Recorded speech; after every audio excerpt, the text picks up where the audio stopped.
This is the Steve and Mike Show podcast. Keep on rolling, baby. And now here's Michael Larkin and Stevie Nicks. Hello, ladies and gentlemen, and welcome back to another edition of the Steve and Mike Show. My name is Mike Larkin, and joining me, as always, is my homie G, my top dog, the main man himself, the one, the only, Mr. Stevie Nicks. How are you, homie? I've been chomping at the bit, Mike Larkin, because I've actually, I did work for this show and, show prep and stuff and research, so, sometimes I gotta pull my weight, sometimes, you forget that I have a communications degree and can dramatically improve this podcast, and this month I just decided, you know what, I'll do some work for a change, and you're welcome. Do you know I hate your fucking guts? Because apparently I can't communicate well. Oh, I have a communications degree. I didn't say that. I just said that I have a communications degree. You did that. You personalized that. I just said that I have a communications degree. I trimmed my nose hair with those. See how I'm stroking my beard, Mike Larkin? See yeah, that? No, That means, you got a beard. Mm-hmm. Yep. Yeah. I'm wearing. You couldn't tell at first, but I'm actually wearing my adult onesie today, Mike Larkin, because I'm super cool like that, dog. You know what I'm saying, dog? What's with the onesie?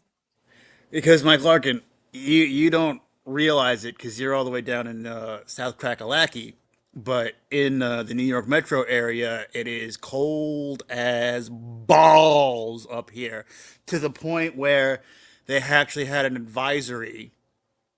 And it's with the wind chill, it's -12 today, freaking Canadian level winter stuff. So I didn't go out at all. I was I'm if I don't have to go outside, I'm not gonna go outside because it's so freaking cold. So yeah, that's what I'm freezing my giblets off here today, homie G. You know what I'm saying, dog? How you guys doing? Well, we did have 30 degrees down here. We did have a little bit of snow. It's been cold as a mug, but also at the same time, too, we're hanging in. We're hanging in. Yeah, 30 degrees would be super hot. For real, for me right now, that'd be like a sauna right now. I would kill for 30 degrees. I wish I had 30 degrees, you know what I'm saying, dog? But I don't even have positive degrees. I have negative freaking wind chill, Out the wazoo. Yeah, freezing, my tits off, you know what I'm saying? So, I'm not having fun with that. I'm not having fun with that, Mike Larkin. So, well, the main thing too, as well, is you just also had a birthday not too long ago. How was your birthday, mate? It was great. I spent it. There was a blizzard that weekend too. Blizzard, and there's still most of that on the ground because it's been frozen since then and hasn't melted. So there's just tons of snow everywhere. It's not melting. And so my actual birthday was that Sunday, and we had a blizzard. So we had it Saturday at Jackie's at my sister's house, and it was nice. It was, we had I had my Italian food and my ice cream cake, and everyone was there. My family was there. My niece was there. It was great. I had a great time. We had a lot of fun. Tommy was there. But Tommy keeps things interesting. The thing about Tommy is he's never a dull moment with Tommy. So sometimes, if you need a story or something interesting to happen, he's a good guy to bring around, just in small doses, because you don't want him blowing up the spot all the time. Hey, man. I love Tommy. We love Tommy, but he's a madman. He is, man. He's got that certain figure about him, man. I'll tell you. Yeah. But I look at him like this. One of the things I will add as well. First of all, how's it feel to be another year older? Another year? Why is there? I'm 35 and gray hair. I don't think about it anymore. It is what it is. You just got to keep moving onward and upward. And I'm happy to have my health. I'm happy to just be here. And I don't think about it anymore. It doesn't feel like anything. The older you get, birthdays, your perspective changes on birthdays, right, Mike Larkin? And it's just not the same, as the number gets higher and higher. But I'm happy that my family celebrated with me, and I think I'm going to do that from now on. Is I'm going to make it a whole birthday weekend, not just because it's more fun that way, and you get more out of it. So I'm going to make it a birthday weekend every year now. Absolutely. And first of all, I do have to agree with you on the fact that as it gets another year, so I'll be 34 in April. As you know, my birthday is April 13th. If you know what I'm saying, homie G. What? I know, because you're so much younger than me, Mike Larkin. I am, very much so. I am your elder, and you need to respect your elders, Mike Larkin. I think we need to go see Machete again, and let's get us in to go to see Machete. Let's do that again. What? I love how like you put a feather in your cap for that guy. It will never not be funny. Well, no, it's being- because of your face. Your face was priceless. Like, does he not know that I'm me? And I have a beard. I have a beard. I mean, like, I don't understand. Like, it's like thinking that me and you are like look like brothers. It's like I don't. How did you get that? Please be quiet. And number. I didn't say. All I said was we don't look alike. That's all I said, Mike Larkin. That's all I said. That's Whatever all you I said. Yeah, I know the implications of your actions. What's implications mean? We are no longer friends. Why? Why? You're wrecking my life. I'm alive. That was still one of the scariest days ever because, like, literally, we were the only white lily boys up in there around a lot of Mexicans. And they were getting my Larkin. It was scary because they were getting bowed up. Oh, absolutely. They were getting bowed up, and that's what was making it. It wasn't just because they were in. Okay, let's not make this. Let's not make it like that. No. Yeah, no, they were getting bowed up. They were getting a little pumped. They were getting, you know what I'm saying, dog. And then they killed Don Johnson, which was bullshit. Heartbeat. And They killed yeah, Heartbeat. I'm still pissed about that. And then they were getting all Yeah, back that thing up, Denise. Yeah. I'm like, No, it was bad because they were killing Don Johnson. They killed Robert De Niro, and they were all ready to just take them on. It's killing Steven Seagal. And we're just sitting there while they're getting all bowed up, and we're like, oh boy. We are literally the only white pigs in this room right now. Oh boy. That was an interesting night. That's to say the least. But it was fun. It was either that. Was that the same night, God rest your soul, your grandfather drove to the wrong Yeah, I think it was. Oh boy. He was getting up there toward the end, and he completely missed the exit, and we had to turn around, and we were like, 10 minutes late. Which is fine. We had a decision to make that night. It's either go see Machete or Vampire Sucks, and I think we made the right decision. I think we made the right decision too, because Yeah, let's know. There's a lot of bad vampire movies. You know, there's a lot of bad vampire movies. There's there's Vampire Suck, Vampires. Mike Larkin, remember that one, dog? Oh yes, of course. He's gonna go back to 2004, which was a movie about a man comes back to his hood and it's stormed by vampires. I saw it. We got a Blockbuster DVD of that. Oh, it was terrible. It was a horrible, horrible movie. Long fellow deeds. Horrible movie. And there was Vampires in Brooklyn, Mike Larkin. Remember that one, dog? Oh, with Vampire in Brooklyn with Eddie Murphy and Angela Bassett. Yeah, whatever. Yeah. I saw Angela Bassett overacts, Mike Larkin. I don't like it. I know. I saw it. It was all right. I'll be honest. It wasn't my favorite just because when you think of Eddie Murphy, you think of comedy. Then him being the vampire, I'm like, no, this ain't you. Yeah. Eddie. This ain't you. Yeah. What are you doing? I don't think Angela Bassett Whoa, what are you doing, buddy? Sorry, I used to be a lot stronger. I don't think Why don't you go write a song about it? You would call it, I got punched in the nose for sticking it in other people's business. Sounds like a country song. So, as I was saying, Angela Bassett, I don't think she overacts, but I think some of the stuff that she does, it's just like, do you have to overact in like every movie? Do you have to overdo it in every movie? Like, really? How Stella got her groove back does not have to be overacted. You know what I'm saying? It's just that was just a shit show that was. Oh my gosh. Her and Tay Diggs, our boy Tay Diggs from Malibu's Most Wanted. Yeah, no. I don't. That's too much groove getting back. That's a bit much. I mean, bit much, Mike Larkin. You know what I'm saying, problem, dog? The problem is I get the plot, but it's just like then you had tried to make it sad with Whoopi Goldberg's character has cancer and she's dying, and I'm just like, all right, I'm dying, Forrest. So happy. She's like, I don't have to see him again.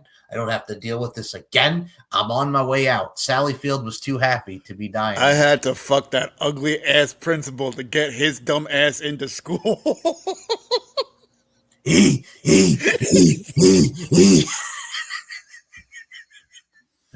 Your mama sure cares about your schooling, boy. And then she comes back to see her at the end. We did straighten you out, didn't we, boy? Motherfucker. Yeah, I can't. That movie. I can't. That's like when you realize, like, oh my god, the dude who was the teacher, the principal, is now her fucking doctor. You fucking god. Mm-hmm. Oh my lord, that movie. Uh-huh. And Yeah. he was a bitch. On the other For side, Rizzo. for Rizzo, the other side of things, unfortunately, a little bit of sad news today. No, we're not doing that. We're not doing that. Oh, you want to start The with the good news is that we're going to lead off with, we're going to save that for the end because Jerome is back, Mike Larkin. Yeah, fuck you. Jerome is back. Jerome is back, Mike Larkin. I know Jerome is back. I listen to Thug Love. This is like the best news. Mike Larkin, he's been gone for like 5 years. This is like the best. This was like the best day ever when I found out he was coming back. Like Jerome the Gay Thug. He was very happy that Jerome came back, and I listened to it before I came. Don't play. Don't front, dog. First of all, that had been our jam for years, and then friggin' Jerome went away, and then he went away, and I'm like, damn you, Jerome. And now he's back. It's great. It was great. When you're picked up right where you left off, it was great. When you're if you haven't checked out Jerome the Gay Thug on YouTube, that is exactly our kind of humor. If you enjoy our humor, then you'll enjoy Jerome the Gay Thug. Hey, don't suck my dick. I did my dick in barbecue sauce for you. I was snorting them butt cheeks real quick. I was snorting some cocaine, and then I got in the back, and he said he was a silly care. I said, "All right, man." What?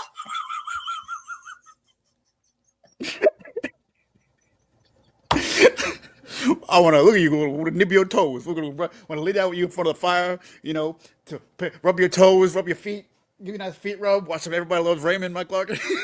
And I just want to clap them cheeks. I'm going to clap them cheeks so good. Cheeks so good. Mike Clark, Everybody Loves Raymond is just a great show, Mike Clark. I don't know. Yeah, no, it's not. I was waiting for you to bring that up because if there's anything, first of all, we'll put the link for Jerome the Gay Thug. But number two, knowing you, that's like our Mike Tyson's Mysteries. That and Jerome the Gay Thug. You tell us that we're there. Yeah. And his toes. Oh, they're Mike Tyson Mysteries, Mike Clark. Oh, that was our jam. It was. That was our jam. Rest in peace, Chubba Bebbit. Like the whole thing. And Norm, obviously. Fucking, that's the whole show. Pigeon is really the whole show. Really. How many seasons? I think it was 2 seasons, right? 4. Well, 4. That's right. I'm sorry. But it felt like 2 because all the episodes are half length. So yeah. It is so funny. I remember back in the day when Skype was there, and you and I would be talking and watching Mike Tyson Mysteries. Mike Tyson Mysteries coming on, Mike Larkin. We got to watch Mike Tyson Mysteries. I remember it was an event. It was an event, Mike Larkin. We did that every weekend. Mike Larkin, we got to watch Mike Tyson Mysteries. It was a great show. Come on, it was a great show. Like, come on. Shows the shiznit. I love that. I mean, like, that will always be one of our jams. It will never not be a good show. I'm still watching it. I'm still watching it now. I'm rewatching it now. It's so good. It's still good. It is. I've seen a lot of those episodes too. I've watched them back. Hilarious. Hilarious. Mm-hmm. Still is one of our jams to this day. It's never not going to get old. And it's so funny. Like we mentioned The Wedding Singer earlier. Another one of our jams that really sticks out to me. We've been watching it on replay, my mom and I. There's a show back in the day called Miami Vice, and we watched BURNETT, Burnett, Bang, and then the 5th season, because I don't know if you know this or not, but we had to watch the 5th season first. Then we had to go back all the way to 1 through 4. So my mom wanted to watch that on Amazon Prime the other night. I'm like, we're doing this again, aren't we? And she goes, yes. And I'm like, okay. And then we watched Definitely Miami because it's the 40+ year anniversary. Doom, doom, doom. You don't know how to ease my pain. You don't know how to ease my pain. And who guest starred in that episode, Mike Larkin? The one time I will give Ted Nugent some love because he was great as that character. He was awesome. He was no. If you're going to address him, you need to address him properly, Mike Larkin. Stop. No, I'm not saying American legend. Stop patriot, it. Stop it. Rock and roll god, guitar hero, no. And all around amazing humanitarian, Ted Nugent. You know what I got to say to that? What's that, dog? Cat Scratch Fever. That's one of the greatest guitar riffs and songs ever, and I will die on that hill. That is an amazing song, Mike Larkin. What about Damn He's got some great shit. Like, come on. Well, what about Damn Yankees? Can you take me high enough? Can you fly me over yesterday? Mm-hmm. Oh. Mm-hmm. Yes, but no, the other guest you're referring to is Ariel Dombas. Jose Mike Larkin. I think she's French, though, right? Isn't she like French? I think Mike Larkin. Cocaine is a hell of a drug, Mike Larkin. She was amazing, like pouring the ice all over herself and everything. Beautiful woman. But now, Oh, unrecognizable. And Some things don't last forever, Mike Larkin. You know what I'm saying, dog? It's a real shame, but that's what happens when you party a little too hard. You know what I'm saying, dog? You have a little bit too much fun, and things go sideways. You know what I'm saying, dog? Or things start to droop and hang. You know what I'm saying? wow. Yes, they do. Saggy tits and all, man. I feel how. Whoa, Mike Larkin. What are you doing there, buddy? We better cut the cake because I better get to it, because if we don't, then the fat kid. That guy's gonna have a heart attack. Hey! Yeah. Yeah. And the mutants at table 9. Cybird lady. And then she gets the love steaks. Love steaks. Love steaks. The guy like grabs the microphone. He just feels like, yeah, this is my song, Love Steaks. All right, Scott Sidney showed up, so you gotta be pretty pumped, huh? Cindy and Scott are getting married. Whoopity-doo! Whoopity-doo!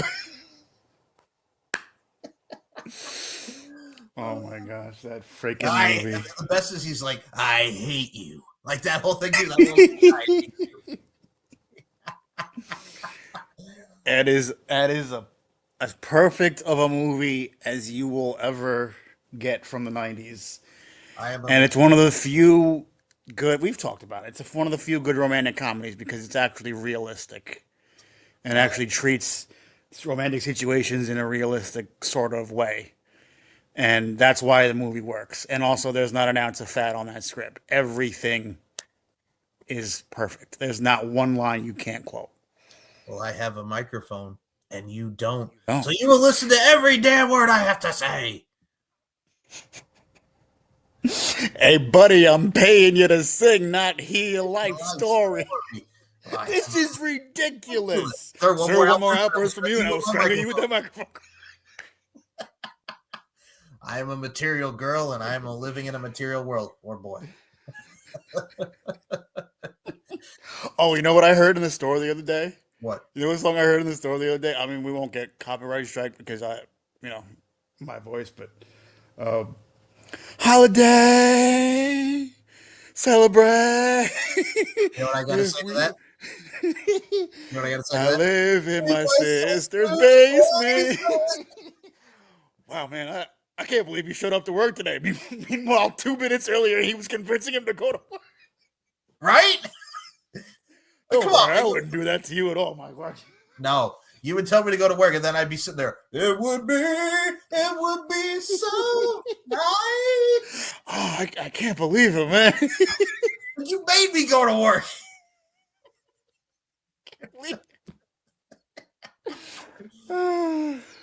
That's right. Let it out, buddy. Take it away, George. Give me time. Ooh, I like her. Self-taught, Pop. Take that, Pop. I guess they were prostitutes. But we certainly didn't pay them. You know what I'm saying? Steve Buscemi was fucking awesome in that movie. There are so many great cameos in that movie, though. You like Flock of Seagulls? No, but I can see you do. I see you do. He's the only limo driver in town. Obviously, I'm going to hire him. I just like to mess with him. It's me and you, my God. It absolutely is. They were cones! Those could have been people at her wedding. Oh my God! We could talk about this movie for all night, forever. It's so great. That and Malibu's Most Wanted. Give me your ride, punk! I will dust your ass. Biatch, click it. Biatch, out of biatch. I think you got it. Give it. Yo, this is a stick up. I think I'm about to throw up. Give me Trey and we even. $3,000, or you can kiss my ass. Deal. Yeah. Now, how about them fries? Well, Mike Larkin, don't. What happened to all the topics? I feel like you're stalling. Where's all the topics I gave you, Mike Larkin? Well, Don't we talk about some more topics? You're getting me on the friggin' thing. Fine, we will go to a topic next. I'm just saying, Mike Larkin. I feel like I don't know what you have in front of you, so I don't know where to steer the conversation. I just know I wanted to talk about Drum Brigade Thug. That's all I know. Well, first of all, I was gonna go there too, but you beat me to it. You're like, fuck you, Mike Larkin. I'm gonna talk about your old entrepreneur. Because you were gonna try to bring us down with all the sad news first. I'm like, we're All right, not then we'll go to doing the that out of the second gate. section. Wait a second. Hold We're on a not- second. I Before want to talk about sad stuff out of the gate. We want to be happy first. well, before I just want someone to hold me and tell me everything's gonna be all right. Everything's gonna be all all right. right. Hey, my Lord, what do they do to you, buddy? They rip your heart out of your ass. Well, what I was gonna say was, you said don't bring me. I don't want to bring anybody down. Don't bring me down, Bruce. Bruce. Don't bring me down. Well, this won't bring us down because we're actually going to start with this one. So, you've heard of Abbott and Costello Meet Frankenstein. Kenan and Kel are developing a horror comedy film titled Kenan and Kel Meet Frankenstein. The film follows two delivery drivers whose routine drop-off takes a terrifying turn when they arrive at a castle and accidentally awaken Frankenstein's monster. I got to tell you, I would see that. I mean, it can't be worse than Vampires, right, Mike Larkin? Well, it could be worse than Good Burger 2 because Good Burger 2 was absolutely terrible. Terrible, terrible, terrible. Nothing will ever beat the original. It felt like they phoned it in for the second one. It wasn't that good. They completely ignored the Mondo Burger stuff and act like they didn't know about it. It just was so off. Yeah. But I will say this: they did do Two Heads Are Better Than None back in 2000 with Milton Berle and all the amazing people that they got for that. So I mean, 26 years later, now we're doing a horror comedy. What do you think? Would you go see it? I mean, I think it's nice that they're just getting back together again and trying to do stuff again because they went on different paths when they grew up and became adults and have. I saw an interview with Kenan saying Kel's got a family now and he does his own thing and they had very different post Nickelodeon career. Obviously, Kenan's killing it on SNL and he's been there for years now and. It's nice to see. I would give it I would give it a shot. I would give it. It can't be worse than some of the other crap that Hollywood's crapped out lately. So why not?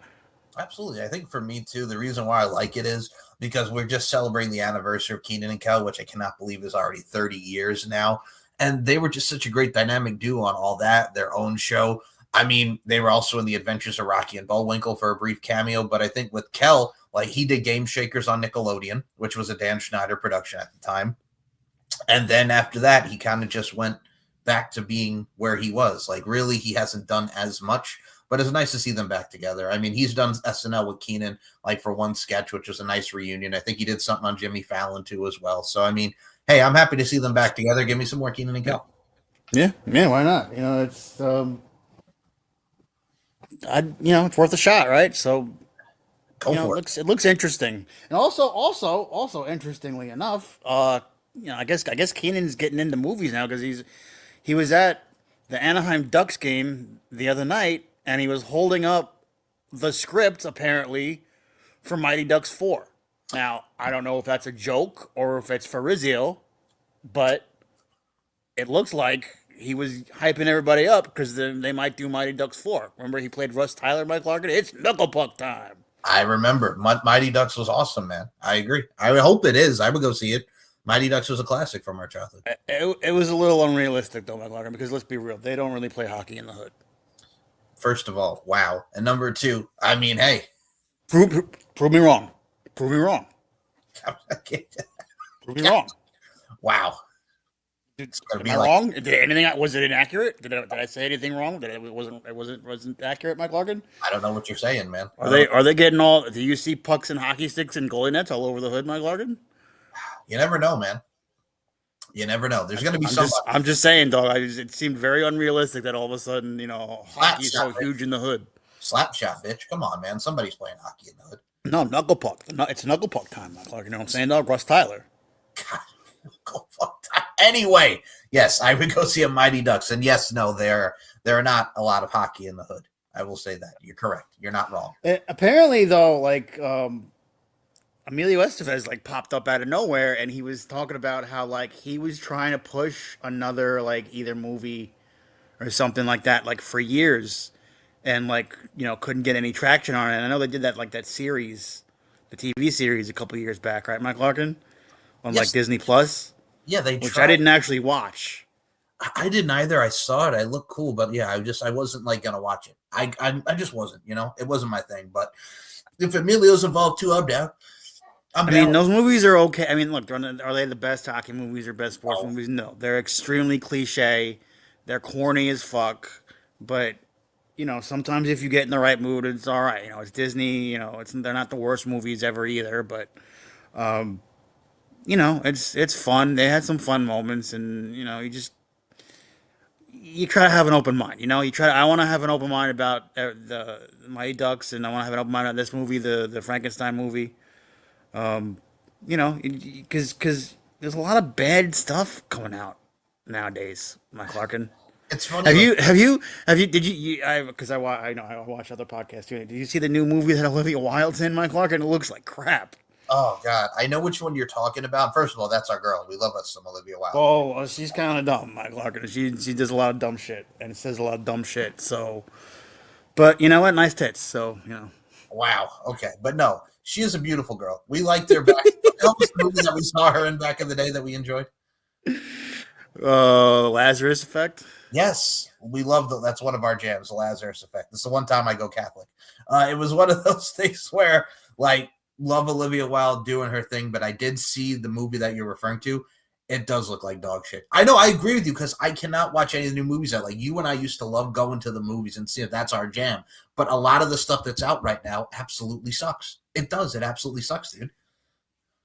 Hollywood is dying, man. Hollywood is dying fast. Like, there's indie movies. I think a lot of indie movies are probably better than a lot of Hollywood movies now, because you got people that actually want to make movies for the sake of movies and art, and not just trying to put slop out there to make money. And that's kind of what Hollywood is now. And no one's buying it anymore. No one wants to hear the crap. So they kind of are screwing themselves by not just sticking to making decent things. But again, you try to have an open mind and you try to be optimistic, and that's why I'm trying to be optimistic. I said, hey, this Kenan and Kel project might yield something. You never know, and it's worth keeping an eye on. So I always try to look at the positive, Mike Clark, and I always try to be, optimism and all about that stuff, and in with the good shit, in with the good shit, out with the bad shit, and just gotta be, all be up positivity, Mike Clark. You know what I'm saying, dog? All about the positivity, dog. Yes, thank you for stealing my lines and my gimmick, brother. I know what you're talking about, Mike Clark. I'm all positive, dog. You know what I'm saying, dog? I will say this: when it comes to Olivia Wilde, I will watch her as 13 on House all day. Love me some House back in the day. So yeah, I'm right there with House, you. The medical drama House. Come on, man. Little Hugh Laurie up in here, man. She was great on House. Like, she was, oh man. If you ever seen her on House, autistic medical Sherlock Holmes. It's like that episode of Family Guy. House, Roadhouse, that too. Yes. Moving on from Olivia Wilde and Kenan and Kel meet Frankenstein. I always found House so convoluted. Like, he would always like figure shit out in like the most like roundabout, like unrealistic ways. You know what it was? Like, and it turns out we know that it's patient zero because he didn't do this, but he did die this. It's like, how do you know that? No one thinks like that. First of all, that's not how any doctor has ever thought any time at all, anywhere. And then also, like, what, I don't know. It's just, and also Hugh Laurie isn't even American. He's English. He has a British accent. He's putting on an American accent, and I kind of was bummed when I found out he was British. It's one of those things for me too when I look at that show and he's just like lupus, and I'm like, how do you know by just that one little detail that? And it's like it's the most. He'll come up with like the most random shit. Well, because the tuberculosis and in the air, and he said he wasn't allergic to the other thing, and I'm like, you're pulling shit out of your ass, dude. Like, and then it works. Like, that's the point. An unrealistic show. He pulls it out of his ass, and then it turns out, oh wow, he was right. Like, what? But it's like, dude, like the fucking quirky weird guy is right every time. Look, I know a lot of quirky weird people, and they do get some stuff right. But like, there's a reason they're quirky and weird. Yeah, that show. A lot of the stuff he did, he's like, oh, she's having seizures, so she must have something going on in her brain, and you know what I'm saying? Like, yeah. Like that was big though. That show was big when we were in high school though, right? It was like middle school, high school, right? My dad used to watch Fox. Yeah, I used to watch it with my dad. My dad was really into that show. Daddy-O. My dad, Daddy-O, yes. Shout out to your dad, Daddy-O. Thank you. But Starting yes. a radio station. Good for Mr. Larkin. You go get it, son. Wow, thank you. Thank you so much. Okay, appreciate it. So with that being said, and my dad's adventures and everything, let's go to our next topic. Let's talk about, you sent me this video. Well, my next topic, really, right, Mike Larkin? You know what I'm saying, dog? Please be quiet. So, so next on the docket is a woman tried to return pizza she already ate and filmed the manager when he said no. So you sent me this and you wanted to talk about it. I watched it. Yeah, this I forgot about this because in the world of X, things happen very fast, and it's here today, gone 2 minutes later, and then you might not think about it again. But let's just watch the video first, and then we'll talk about it. Okay, so here is said video. 2 slices of one pizza, which is 25%, and then less than half of another. Okay. And then you ate all of those. No, they didn't like it because it's very dry. Again, man, there's nothing I can do for you because that would be like me going to McDonald's, eating 3/4 of a meal and bringing them a bite of a burger and a couple of fries and expecting my money. But we ate burnt food. Okay, but then you shouldn't have ate it, especially when it was explained to you. I didn't stop them. Right, so So they that's were on you. just- So there's nothing I can do for you. Can I speak with the supervisor or corporate? I'm the manager. I mean, you can make a complaint if you like, but that's the policy set by corporate. Wow. I mean, like I said, man, I explained it to you twice on the phone. Okay, what you let me would call need. my sister, see what she says. That's fine.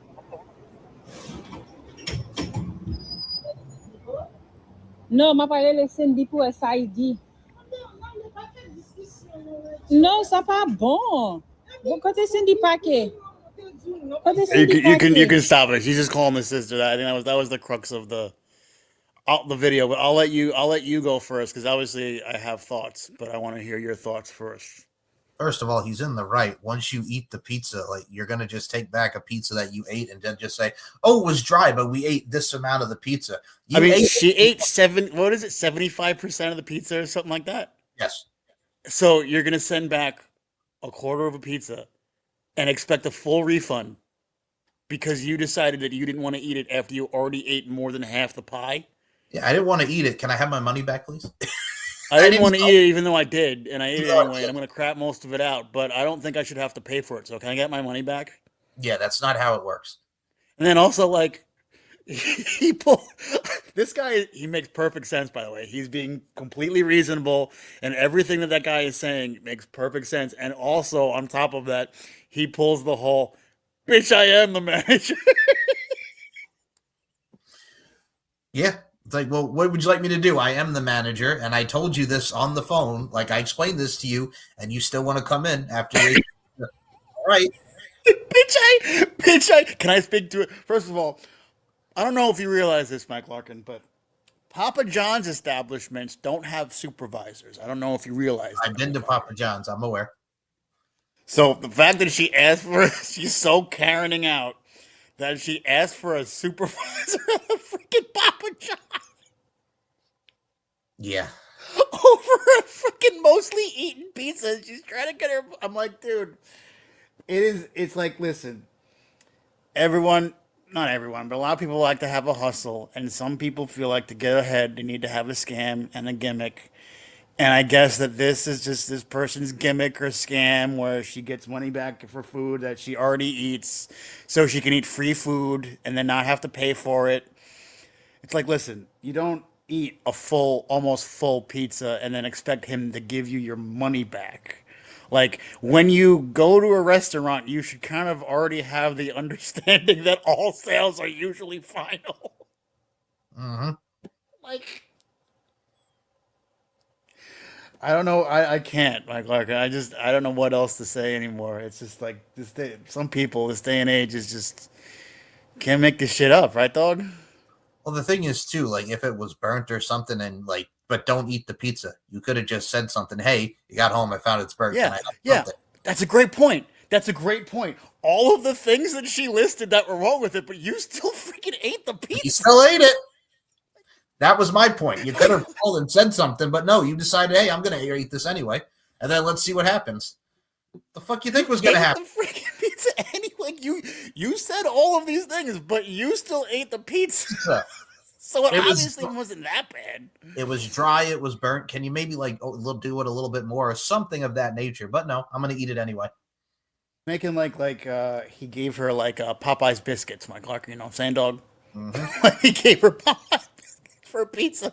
And I like Popeye's biscuits, but I feel you. But they're dry and like really crusty, right? Oh, Like if you've ever had Popeye's biscuits, they're like the dry. You need to have like butter or like olive oil or something with them because they're so dry. Like like that meme. There's that meme. I love that meme where it's she said, "Choke me, daddy." So I gave her a bunch of Popeye's biscuits.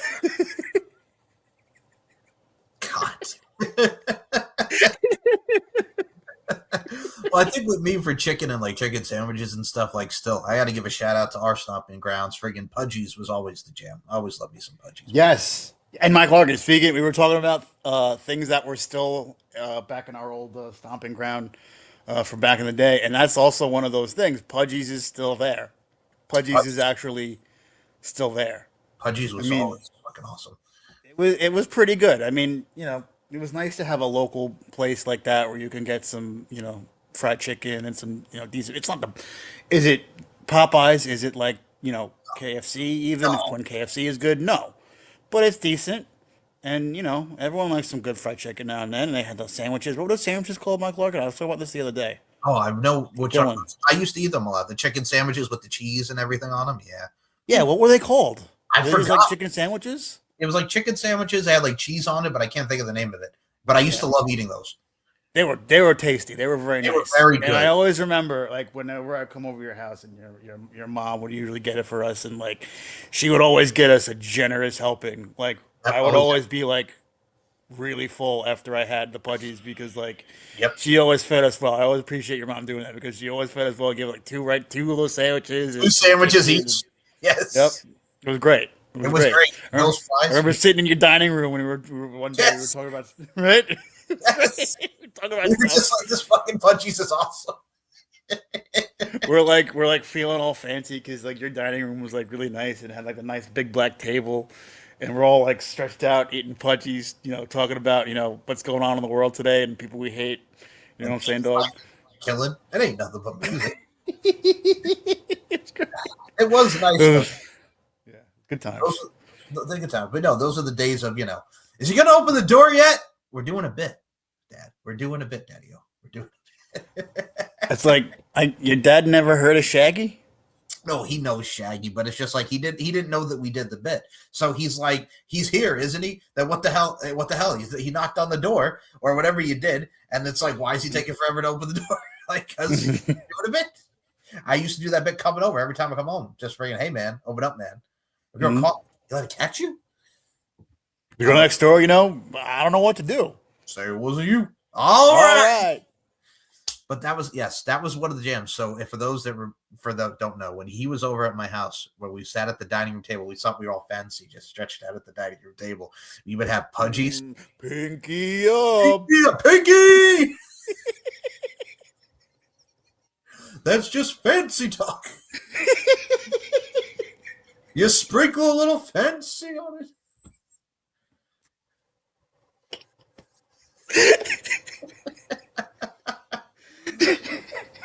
That's one of those sentence enhancers.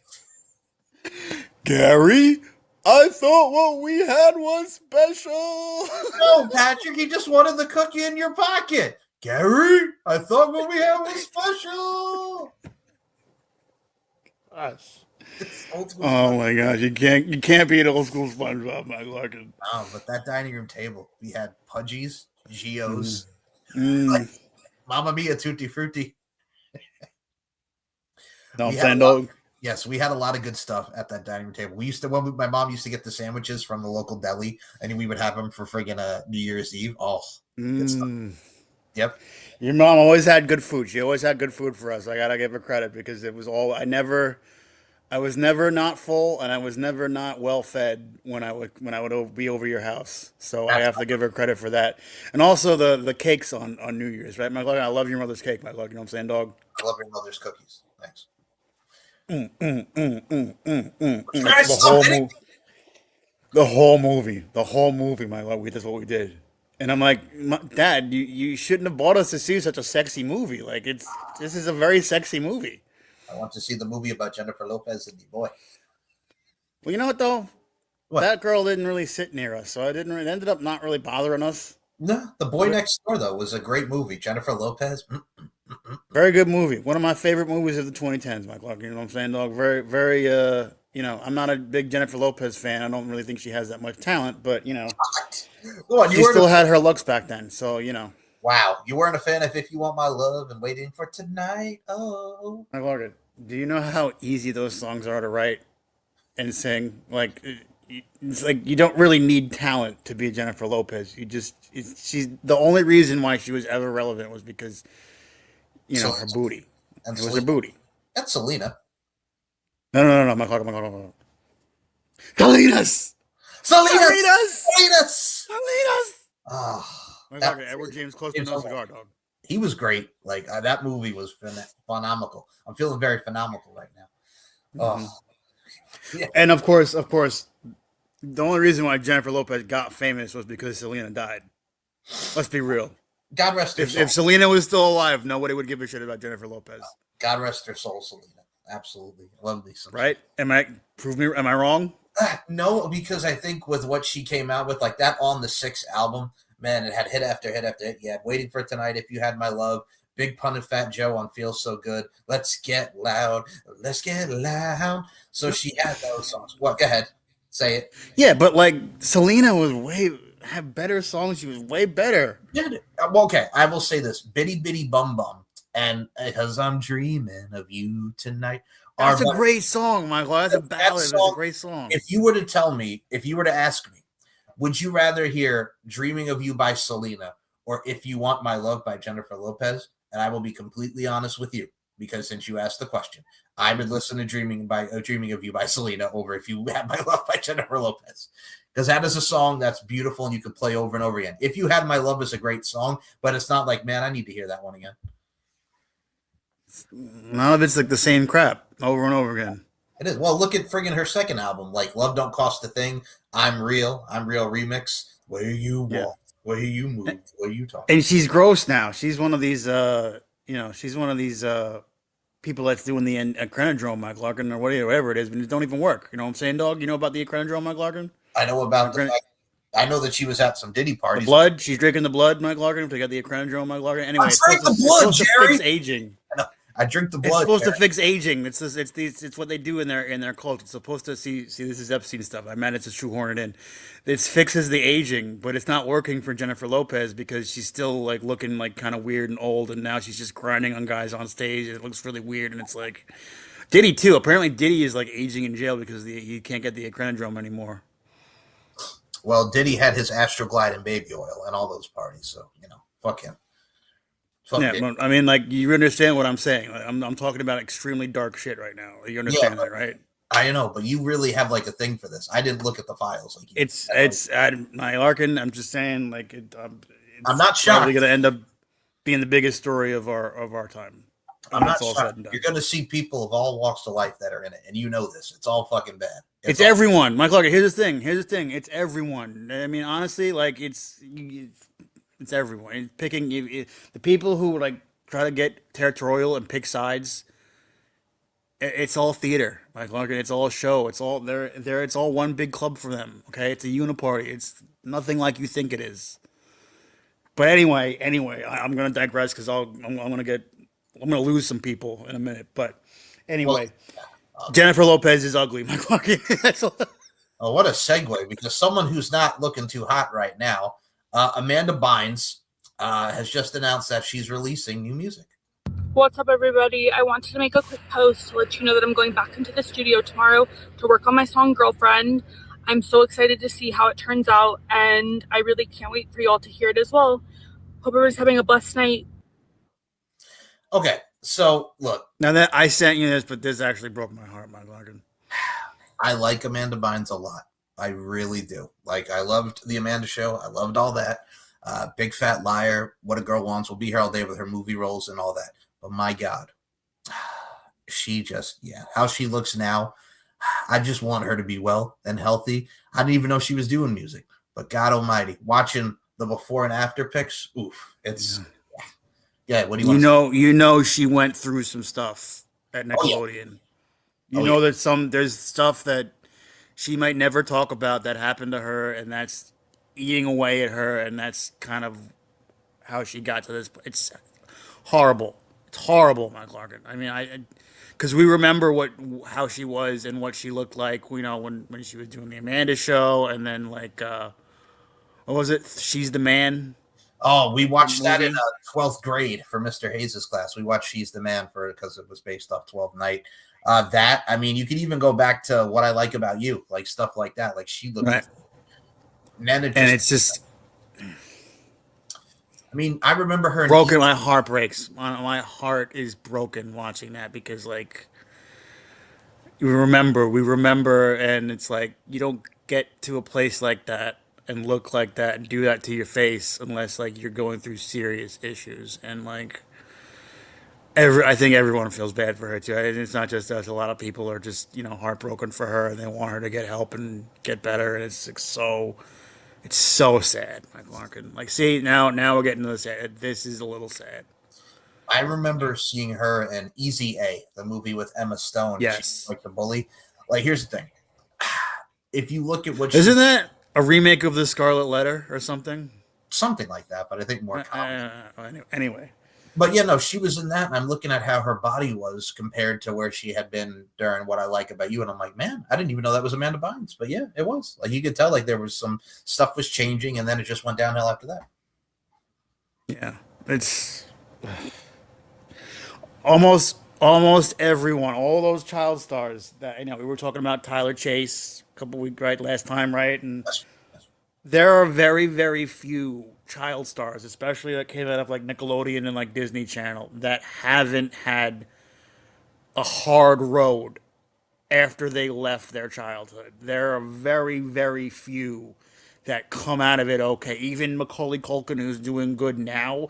Oh yeah, it took a lot for him to get to the place he's at now because he was going through a rough road a lot. I remember. Too. I mean, there are very few. It's unfortunately an all too common story. There's very few of them that end up not getting affected in some way. It's so sad. It's really, really sad, but it also speaks to the level of just messed up things that happen in show business. And like, unfortunately, a lot of these networks and these companies are filled with predators because it's like, look, if you're into that, where are you going to go? Like, you're going to go to where the kids are. So like, it makes sense. It's like, any of these professions where like you work with kids, like you're going to end up getting some creeps because that's where the kids are.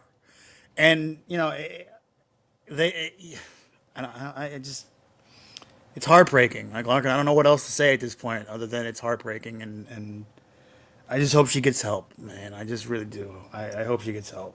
I think for me, like I've always said this, like if you watch the Quiet on the Set documentary, like when they talk about Katrina Johnson, who was originally Dan Schneider's like main character there for all that, and the main girl, and then they noticed once she got through her teenage years in the later seasons of all that, and she got developed into her body, and they're like, oh, we see you getting some weight. It's like, no, I'm going through fucking puberty. And then they're like, we got to find a new cute kid, and here came Amanda Bynes, and yeah, and then it spiraled after that.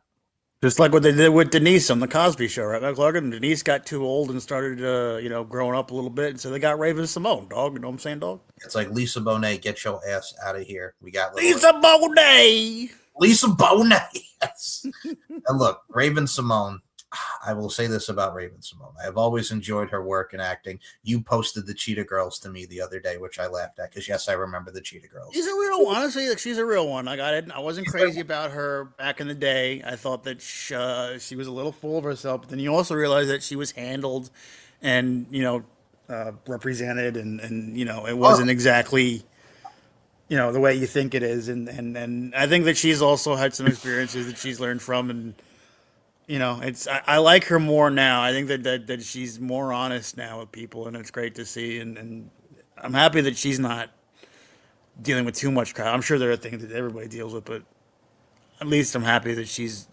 doing decently, you know.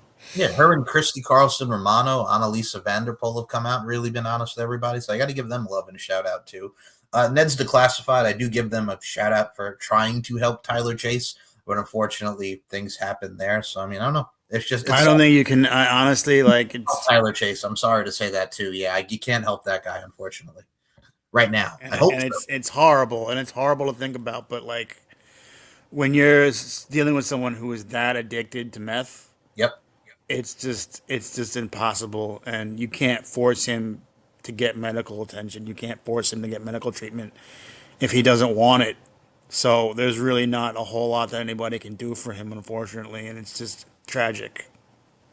Well, let me tell you something that's not tragic and something that actually brings a lot of joy to our hearts. It's something that we loved. It's one of our favorite franchises. I'm talking about Rocky and Rocky Balboa. So this is what you sent me, and I read the article. I Play Rocky will release on November 20th, 2026 in theaters for the 50th anniversary of Rocky. The film follows young Sylvester Stallone and the dramatic journey it took to get Rocky made.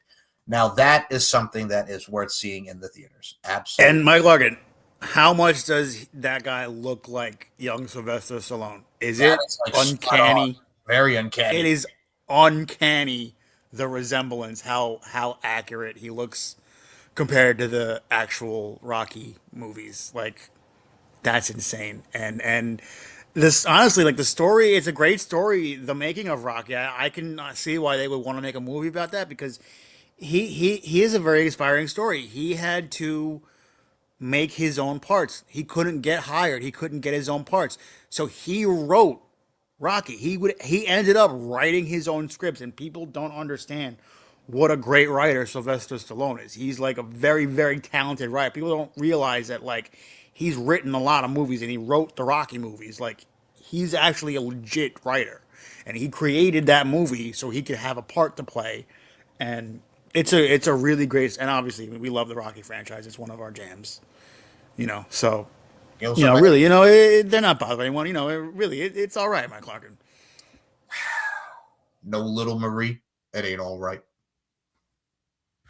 That's right, dog. That's right, homie G. I want Balboa. I want Balboa. Politics, man. This country's trying to keep me down. Hey, woman. Or how about? We were supposed to be like this, Tommy. We were supposed to be like this. You blew it. I want you, man. You blew it. My Lord, you don't realize this, but I don't know if you know this, but Tommy Guns only fights in the ring. Well, my ring's outside. Yeah, let's do it. We're live. We're live. Mom, it's Dad. He's on television and he's fighting. What? Who was your Sage best Stallone, dog? Yes. Who was your best friend back in Orlando? Oh, that's Oklahoma. Eric Eldery. No, your best friend is in Amy's. Frankie Fear.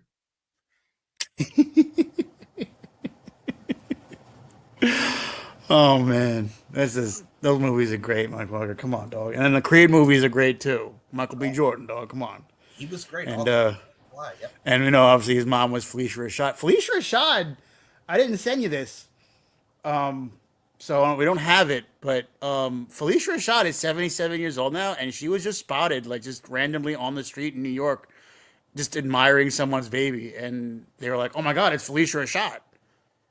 And she still looks pretty good, honestly. Like she's still recognizable as Felicia Rashad. And, she's just doing her thing, just walking around New York City, living her life. And honestly, good for her. Honestly, she was one of the members of the Cosby Show cast, that didn't rape people. So, Okay. Yeah, true. I get you. No, I mean, I remember her on the Cosby. Allegedly, we don't know, but who knows? Maybe she did. I don't know. I remember the Cosbys. I remember Little Bill, which is still just, even as a kid, Little Bill, the series. Oh my God, on Nickelodeon. Yeah. Remember the commercial produced by Bill Cosby, Little Bill. Yeah. Yeah. And then she was in a bunch of stuff with him too. She was in the 90s show that he did, right? Yes. I remember he did like a show in the 90s that was also like with her, and yes, I remember. Yeah, she was in a lot of like stuff. But anyway, Felicia Rashad is still looks decent for 77, so good for her. Absolutely. And let me tell you something else that is also very decent, and we will get to this. All right. Well, make fun of me now. So the Hannah Montana throwbacks in High School Musical, because we were touching upon this. Here is one of the serials. So he was telling me about all the money that we could have made off this because of my Disney love. This, the Nintendo DSs of Corey in the house, and Yeah.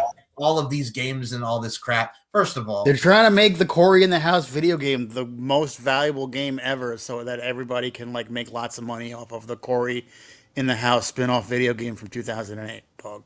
well, they said that they're selling for hundreds of dollars on eBay. Yeah, because it's like it's like one of the highest rated like video games now like ever. Because they're making it that way. Yeah, the auctions currently in progress have copies set to sell for as high as $700. That's insane, right? Crazy.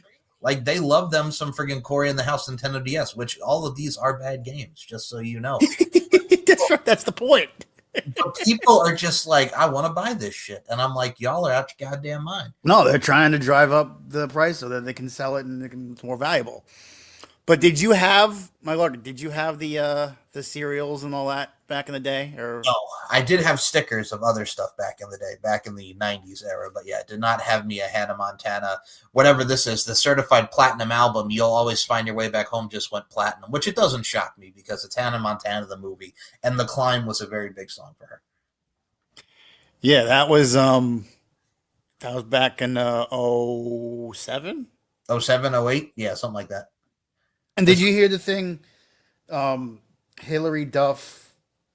There was like a minor thing with like Hillary Duff and Hannah Montana saying that like the Lizzie McGuire movie inspired Hannah Montana, and they were all like, no, it wasn't like that. And I'm like, well, you know, they're both Disney shows.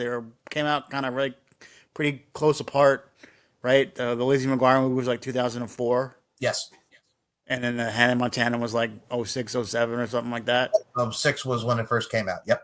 Yeah. It was, so it wouldn't shock me if that was the case, but they're like trying to like downplay that. But I don't know. Well, I will actually add to your point because that actually makes perfect sense. So the Lizzie McGuire movie is she goes to Rome and, you know, Paolo and Isabel and all that stuff where like Hillary Duff is in a dual role and she's singing and it just goes to show like everything there, and they mistake her for Isabella and everything that goes into that. I mean, and then you got the Hannah Montana movie, which is based off the show and The Best of Both Worlds. So they're similar with the musical tie-ins that really go into both movies. I had to watch the Lizzie McGuire movie in Italian class, Mike Larkin, because they go to Rome, Mike Larkin, you know what I'm saying, dog? Yes, that, and I remember watching that, and I also remember, of course, watching Everybody Loves Raymond. Oh my gosh, they're so much like my family. It's, oh my gosh, it's so amazing. Then your family must suck. No offense, teacher lady, but you must have a pretty sucky family then if that's like your family, because this show sucks ass.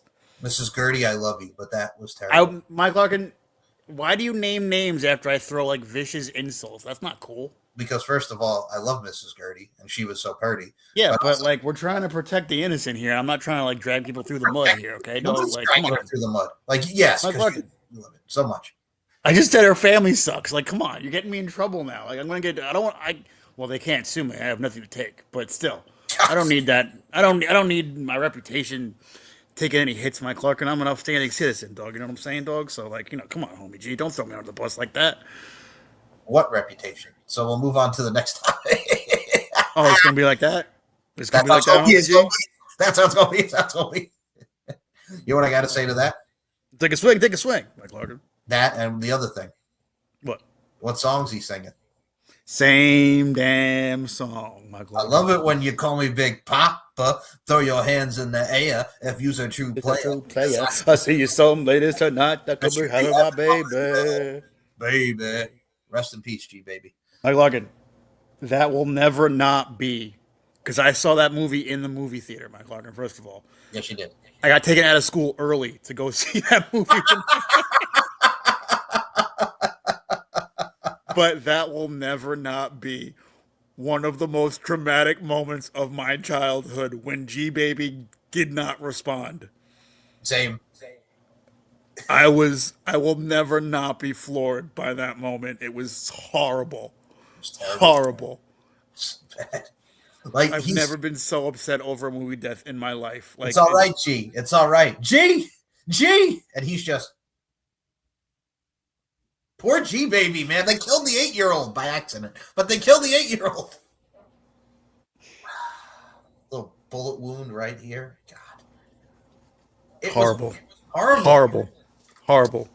Did not need that. Did not need to see it. Honestly, Mike Larkin, like, did the movie need to have that? What, him getting shot? Well, yeah. Honestly, if we're being honest, 26 years later, no. It did well, 25 years later, but yeah. No, 25, whatever. Fuck you off. Mr. Yeah, I Jones. get it. Mike Larkin, I got a pocket for chicken nuggets, dog. You know what I'm saying, dog? I don't want the chicken nugget. No, but like, freaking, like, they did not have to do that in that movie. Like, they did not have to kill the kid. Like, it was so unnecessary, and it floored me, and it floors me every time. I mean, first of all, I want to take a walk down Diane Lane, number one. And you know what, Mike Larkin? That's you're ruining. That's supposed to be the fun line that I say, Mike Larkin. That's my Doug Benson line. Like, if you're gonna just ruin the line for me, like, you did it today in the chat too. That's what I also noticed. You're like trying to steal my. Because this is what I do to you. So I'm getting a taste of my own medicine. Okay, dog. I see. Well played. So that movie, it did not need to have the scene where he got shot. It was so unnecessary, but it made the movie. It made the movie for all the wrong reasons. No, but like, for real, like, it's just like, that was one of those movies where, like, it's Bad News Bears in the hood. It is. So, like, you gotta, like, you gotta have you gotta do something with it. You know what I'm saying, dog? And they made Keanu Reeves' character look like such an asshole, Michael. He was an asshole. Dog? He was. Like, he made him look like such a scumbag, right, dog? Mm-hmm. Right? Oh, yeah. But Hardball, 2001. What was the name of that movie with Freddie Prinze Jr., Mike Larkin? Hardball? Summer Catch? No, the movie with Summer Catch. What number is Alexander Ovechkin, Mike Larkin? Oh, by the way, I have a puck here that I may need to send you as far as the Islanders go. We'll talk about that after the show. So, what the puck? What the puck? Yes, you'll I'll tell you after the show. So my dad had an auction years ago, and we found a hockey puck, and it's a signed puck from the Islanders. So if you don't have it, I was going to send it your way. We'll talk about that after the show. I would. Do you know who it's signed by? I mean, I would definitely take it. Right. If you're willing to part with it, I'll take it from you. But yeah, well, that's you. I would not mind giving it to you. So here is the puck. So it's number 18. I think this is from. This is, show me the front. Oh yeah, show me the front. Okay, so that looks like. Well, it looks like 2000, like early 2010s. It looks like 2010s. I'll have to look it up later. I'll look it up later. That's all right. We don't want to wait. We're on the air, so let's not waste too much time playing Guess the Scribble. Guess the Scribble. All right. I wrote for Young Thug. I just scribbled on the page. It was the easiest thing ever.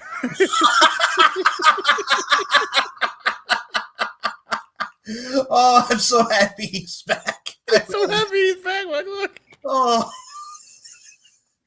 Anyway. We'll move on to the next topic. God damn it. Oh, speaking of. Thank you, Jerome. Thank you for coming back, Jerome. We love you. Love you, Jerome. Okay, so we'll move on to the next topic. So, since it is the 31-year anniversary of This Is How We Do It, we have also now found out that I almost said Montel. Well, Montel Jordan, we'll start with that Jordan first.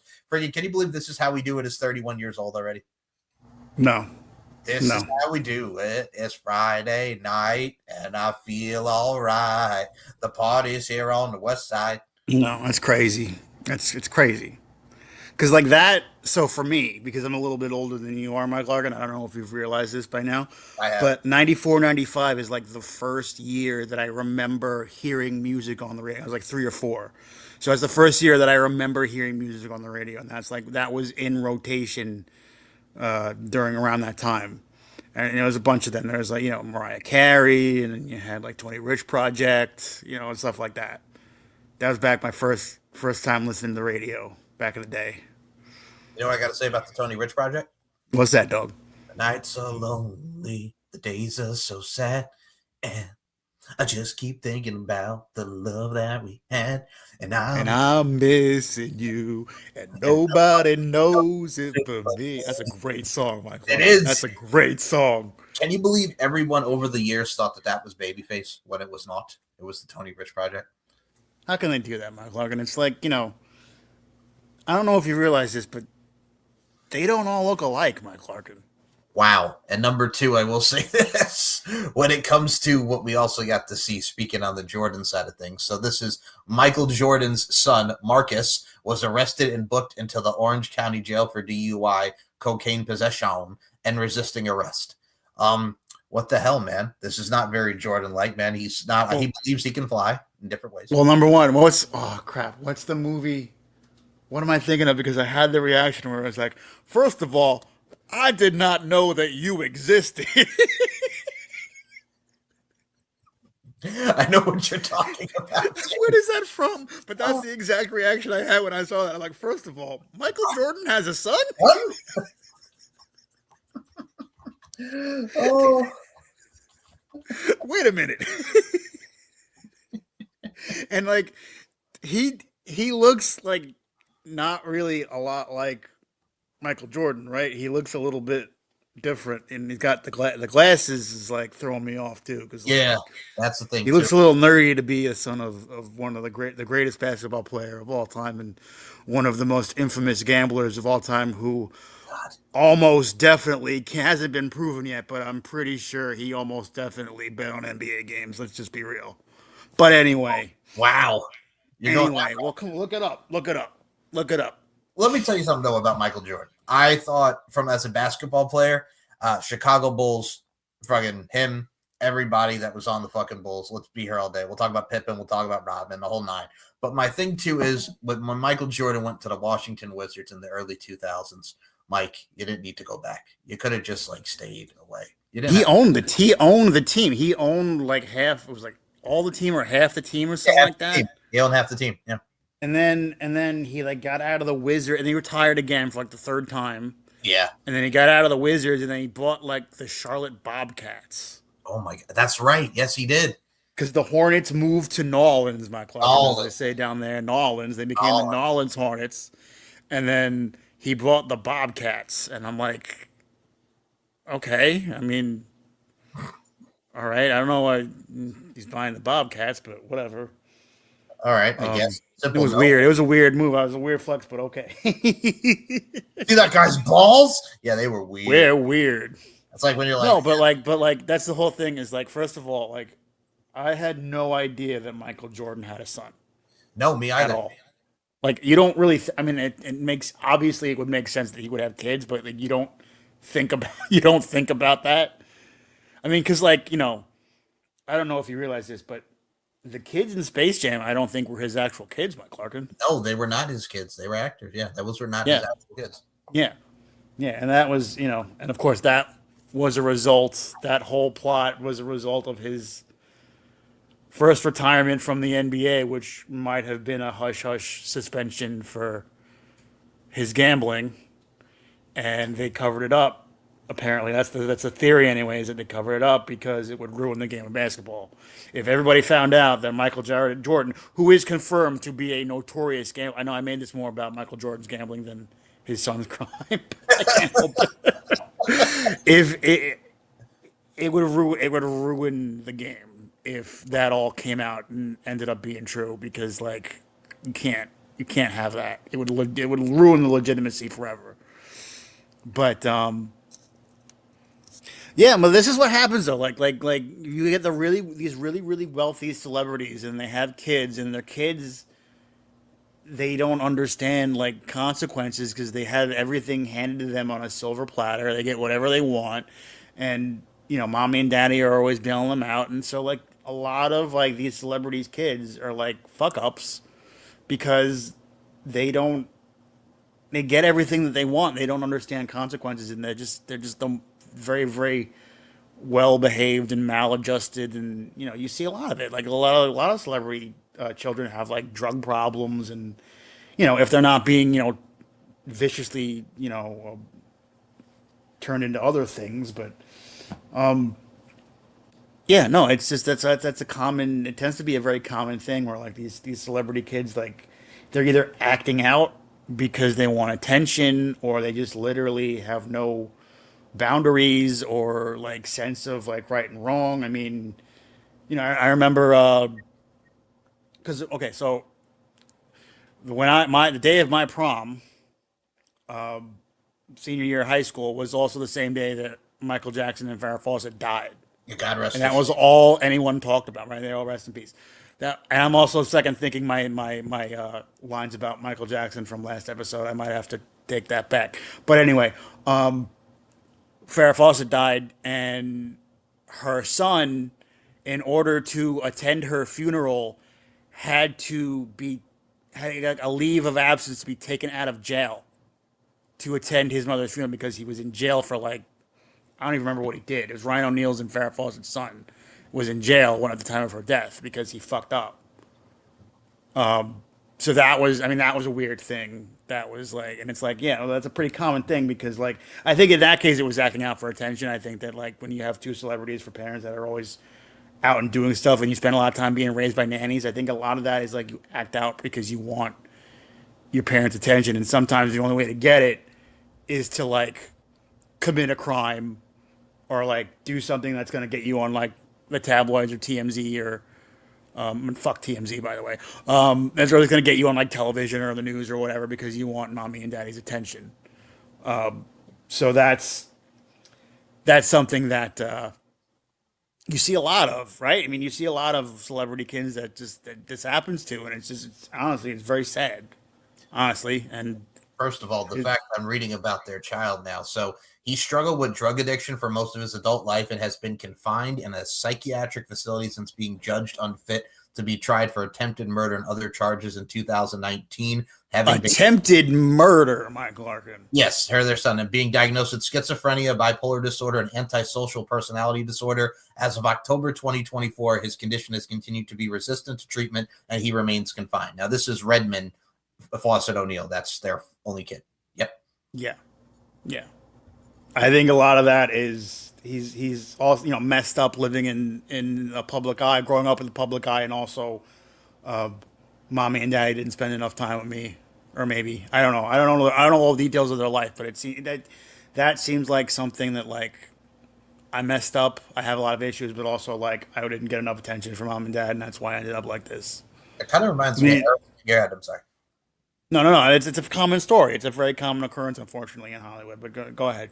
It reminds me of Aaron Carter, God rest his soul. Like Aaron. Like you grow up, you see the House of Carters and how fucked up the Carter family was. You also see like that episode of MTV Cribs, and he's even said on talk shows, it's like that day broke my heart. So I'm crying because I find out on the day that shooting that episode that his parents were getting divorced. And like, and I'll have his stuff in that house is going to be gone. So it's just like, yeah. It's harder for like people like the Carter boys because like they grew up in the business. It's not a lot of these celebrities kids they get like that because they grow up in the public eye even though they don't want to. You know what I'm saying, dog? It's like they're just trying to live their lives, but they're constantly in the public eye because their parents are constantly in the public eye. With the Carter boys, like it was even worse because they were actually in the business and it messed them up. And who knows some of the stuff that happened to them? We might never know. I mean, obviously, Aaron Carter probably took some shit to his grave that he never talked about. But that's a whole nother ball game. But like, just imagine like growing up in a situation like that, and Hollywood's already weird. And you don't really get to have like a normal childhood because your parents are famous, and it's like how the hell do you adjust or like try to like have a normal existence? It's very hard. You almost can't. Look at Nick and Brooke Hogan. Like look at Nick and Brooke Hogan. For God's sake, that was another one. Yeah, no, I mean it's really really sad, and it's unfortunately an all too common occurrence, and it's just like. You feel bad for a lot of these kids, and Hollywood's a crazy place. And I don't really think that it's a place that kids should really be around ever. But unfortunately, people have to make a living, and you have people that have to be actors and actresses, and unfortunately, like sometimes that comes with the territory if you get famous, and it's just sad. It's that whole thing is just really sad, and again, I did not know Michael Jordan had a son. Yes, that's the whole point. We never knew he had a son. Speaking of something we did know, and I knew it, and you retold it to me. First of all, Ric Flair, sit your goddamn ass down.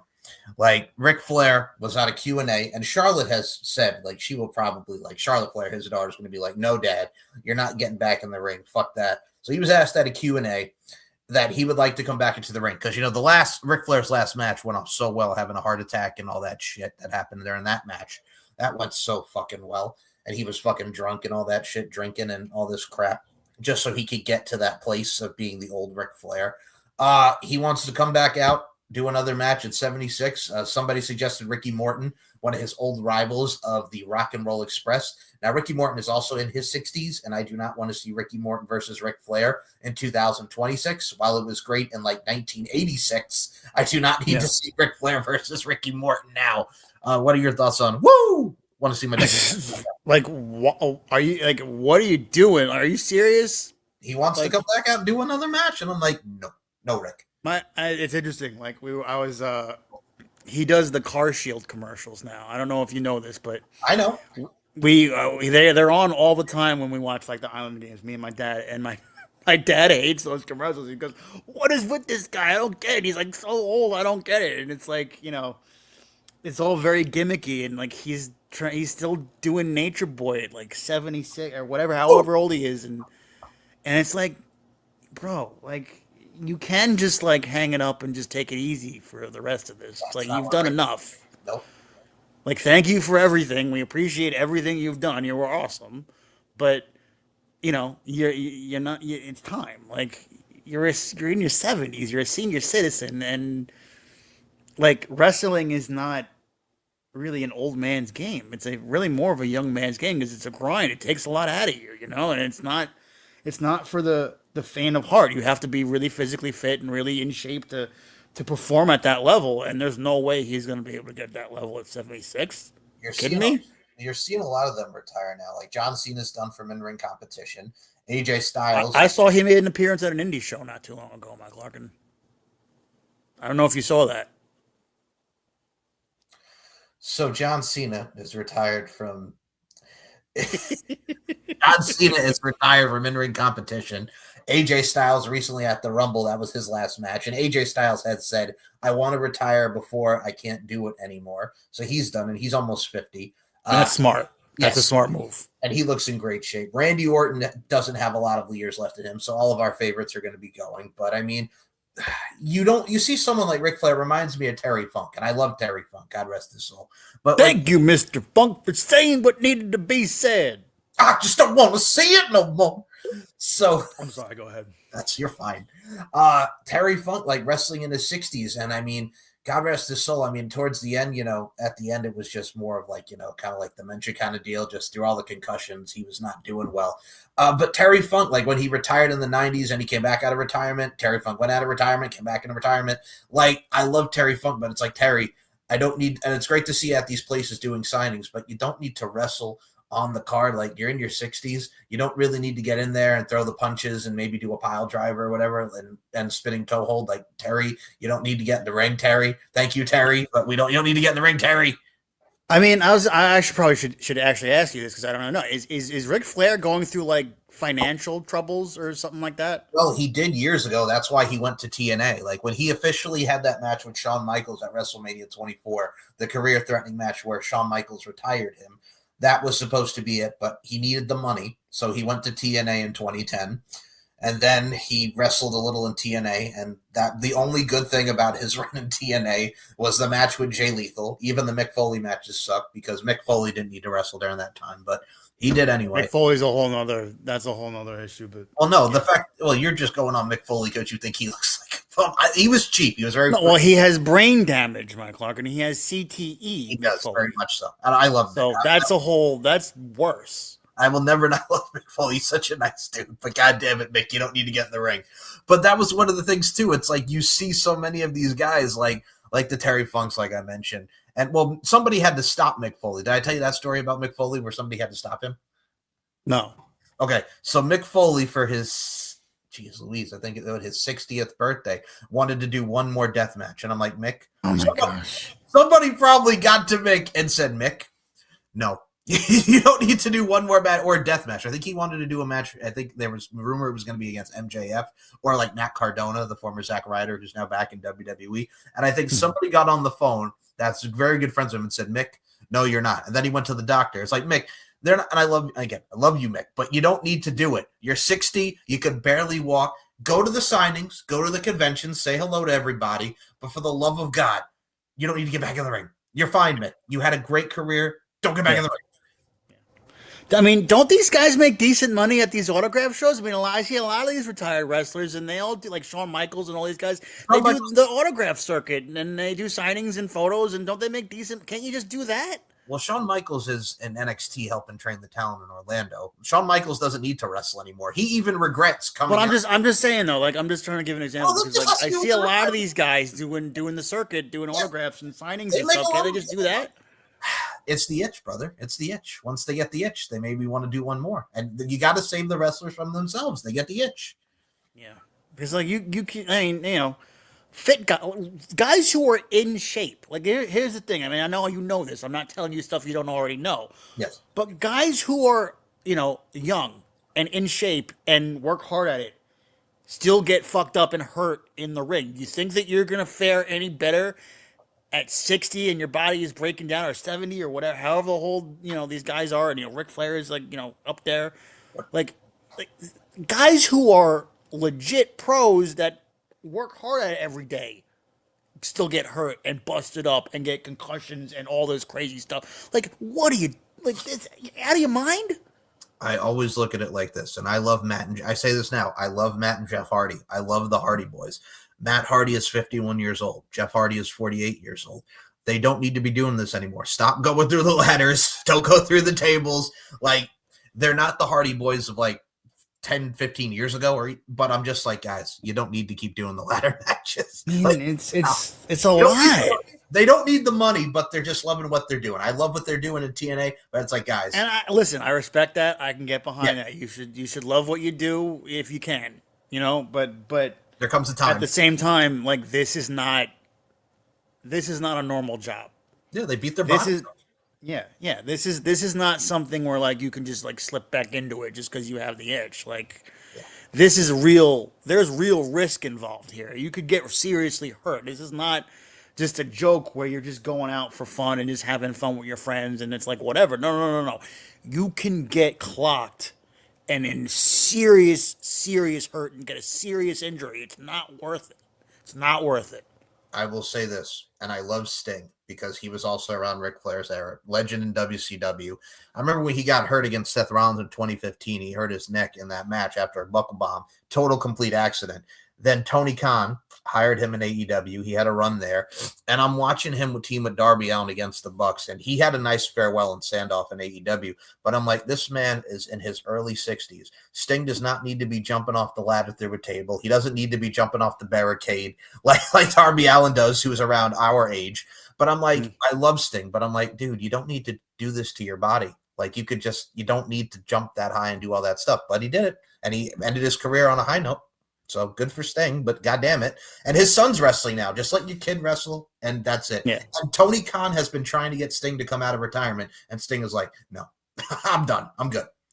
It's like The Undertaker. It's a lot. It's a lot. You shouldn't want to come out of retirement. It's a lot. Once if you've done it, make sure that it's all out of your system. Like, I mean, if you're gonna retire, like retire for good. Like, don't leave lingering doubt. Or like, hey, could I? You know, you don't want to like.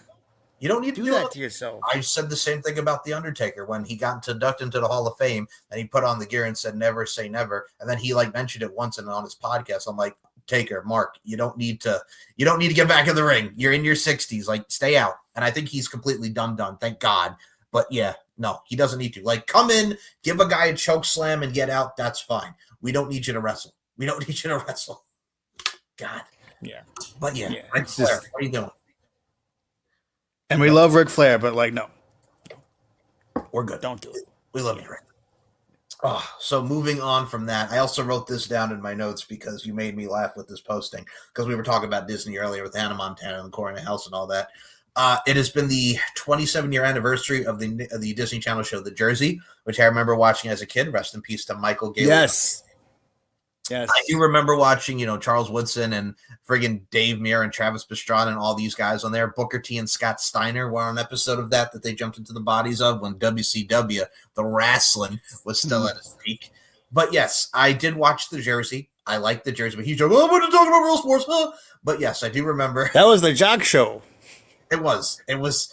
Was the show good for what it was? Sure. But I mean, yeah, I remember The Jersey. Did you watch The Jersey at all as a kid? Of course, because I was a sports kid growing up. Of course, I watched the Jersey. you like but, it? It was Sure.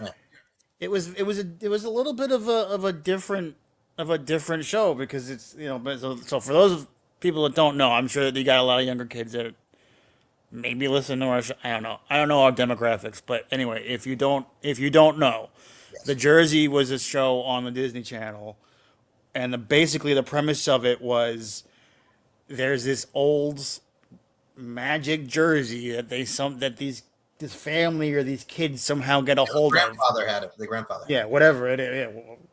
And it has like magic powers where like when you put the jersey on, you get transported into the body of a professional major league athlete. Now, I don't know what happens to the athletes when they get their body invaded by a child, and it makes perfect sense now why Disney Channel would make a show like this, because you have children getting inside adult bodies. There's a whole weird thing going on there. But anyway, it was a way for sports centric kids it's living out fantasies basically. It's like you put on this jersey and you live out the fantasy of being a major league baseball player or a hockey player or what Charles Woodson or whatever. It's that type of a deal where like you get to be in the major leagues and you get to be a major league athlete by putting on this jersey. And the kids would put on the jersey and then they get to experience what it's like to play real major league sports. So it was an interesting show, but like a lot. It's also like that's also a kind of a niche audience that just doing jock stuff, because like even though a lot of kids play sports, like not everyone does, and not everyone is into that. So it didn't last too long, but also like I don't know. It was an okay show. I mean, the one episode where they jump into the body of Nomar Garcia Parra. Oh my God, I'm Nomar Garcia Parra. Like, it's stuff like that really stands out that I remember that show. Like, yeah. Courtney Draper was on that show, and Jermaine Williams, who was also Mushmouth and Fat Albert back in 2004. Yeah, there was a lot of people on that show, man. A lot of people on that show. Yeah, and there was a bunch of stuff that debuted, right? There was the famous Jackson. Yeah. That year, right, Mike Larkin? Yeah, 99. Yeah, Jackson. Yep. 99, 2000, right? Yep. Right, and then also, we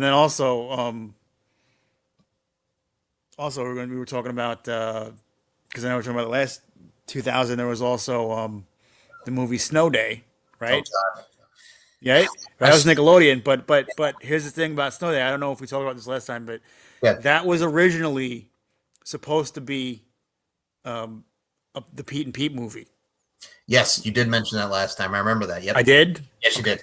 Okay. I can't remember everything that I said. No, you're fine. Yeah. Like, that was the thing, too. Like, I saw that movie in theaters, and as a kid, as an 8-year-old, you're cheering because you don't want to see Sam Elliott friggin' go there and everything and whatnot and, like, ruin the snow day for the kids. Yeah. But then as an adult, I watch it, I'm like, yeah, this kind of sucked.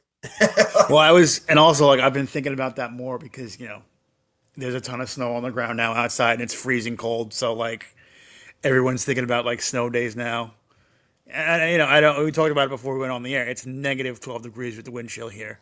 Yep. In New York. So it's really bad. But it reminds me of Snow Days and Snow Day in the movie. And You know, it's Hoku, my Clark. I just wanted to talk about Hoku, my Clark. You know what I'm saying? Not Hoku. That album, friggin' How Do I Feel the Burrito Song, Another Dumb Blonde, Perfect Day. Wow. When I first met you, you were eating a burrito, my Clark. You know what I'm saying, dog? You know what I got to say to that, my homie G? What's that, my Clark? How do I feel now that it's over? And the thing that I miss the most is missing you.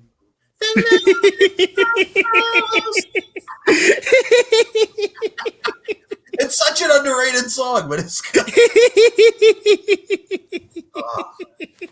friggin' 18-year-old Oku from Hawaii. Yep. No, Hawaii, my Clark. You know what I'm saying, dog? Hawaii. She's a native, not a Halle, my Clark. You know what I'm saying, dog? Thank you, homie. I appreciate you giving me You gotta learn the lingo, homie G. You know what I'm saying? Ha ha ha ha ha ha. Don't make me laugh.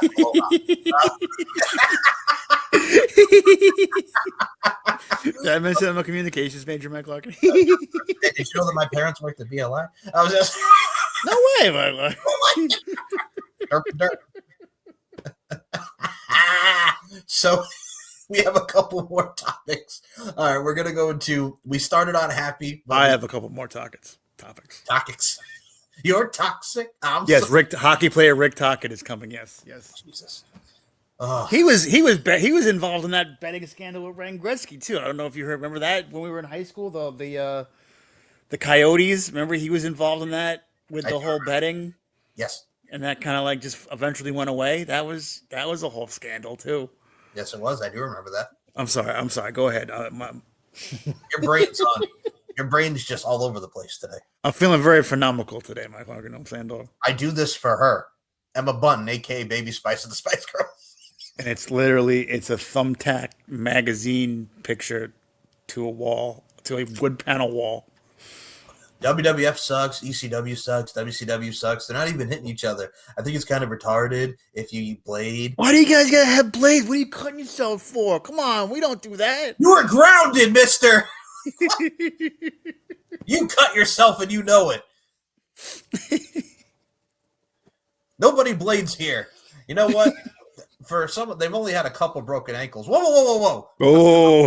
A couple of broken ankles, and you think that's okay? Oh, that's pretty serious. That's pretty serious. You know, other than that, we're okay. Yeah. Whatever. Okay. So we will go to our next topic here on the Steve and Mike show. And unfortunately, we do have some sad news as Ray J says doctors told him he has just months to live, according to TMZ. And then we found out that Ray J says that the doctors warned his time is limited, credits Brandy for covering his bills. Ray J admits excessive drinking and drug use damaged his health, says part of his heart is black. Ray J reflects on life, wants more time with his kids, and shares $10 million trust fund.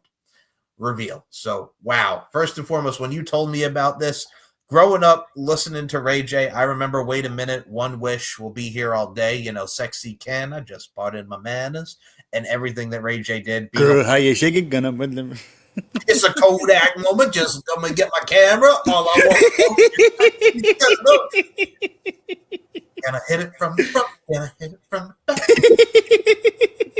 Moesha, the infamous sex tape with Kim Kardashian, will be here all day. But yeah, For the Love of Ray J, his reality show. That whole thing was planned, by the way, right? That whole thing was planned. And he had Tom Green on his on a friend list coming over. Danger! She smashed the homie. Danger! She smashed the homie. Wow, Ray J, baby. I mean, I saw that, and I was just floored because it's what? So. He said that it's from just hard living and doing whatever he wanted basically, and doing a lot of this and that, and he went too hard, and it cost him. That's what the doctors, he said, told him. And he just turned 45, right? Yeah, I think he's like 45 now. Yeah, I mean, that's it's just that's really, it was the honesty that got the brutal honesty that he was just willing to come out and say that and admit it. Yep. Because some people would keep that to themselves. Like, I remember, like Norm Macdonald, nobody had any idea that Norm Macdonald had cancer, and he died.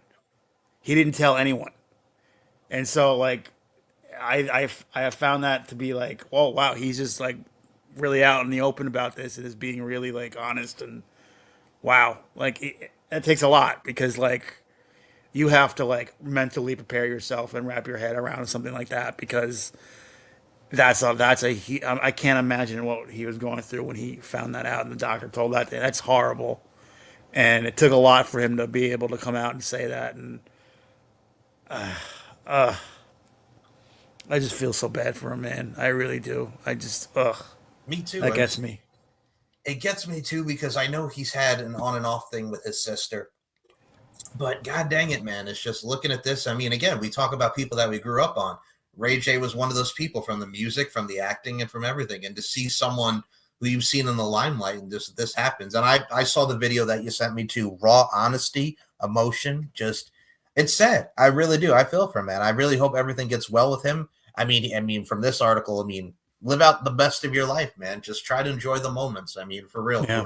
You never know how much time you have. Well, he says he's probably only got like a year and a half left or something, right? Yeah, he said he has about just months to live, but I think in those months, try to make the most of it. Like for real.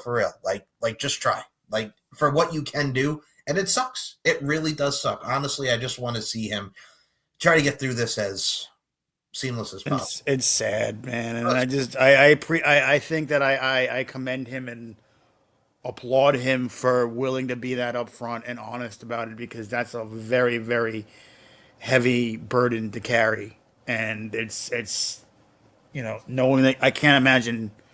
But you know what though? He'll probably make the most out of what will come of that is he will make most of the time that he has left because he knows how much time he has left. And he will do his very best to spend time with his kids and spend time with his family and he will I'm sure that he's gonna live a very fulfilled last part of his life because he's going to appreciate it that much more. And it's very, very sad that this is happening, but you can't take anything for granted, Mike Larkin. You never know how much time we have on this world, and nothing is promised, as you know. And it's cliche, but it's cliche for a reason because it's true. And you just have to make the most of the time you have and tell the people you love that you love them and hug them and make the most of every moment on this earth because you never know when it's going to be your last. You never know when your ticket's going to get punched and you're going to get called. So you just got to make the most out of every moment you have on this world, Moments and memories created and moments and memories yet to be created. We're praying and we love you, Ray J. So with that being said, the final two topics are unfortunate two deaths that did occur. One of them I will pull up on the screen right here, right now. Grady Desmond Wilson, best known for his role alongside Red Fox as Lamont Sanford on Sanford and Son, has died at the age of 79. You big dummy. Yep. Has passed away. Man, I Hey love Pop. Hey Pop. Also, Yeah. one of the most iconic theme songs ever. Yeah,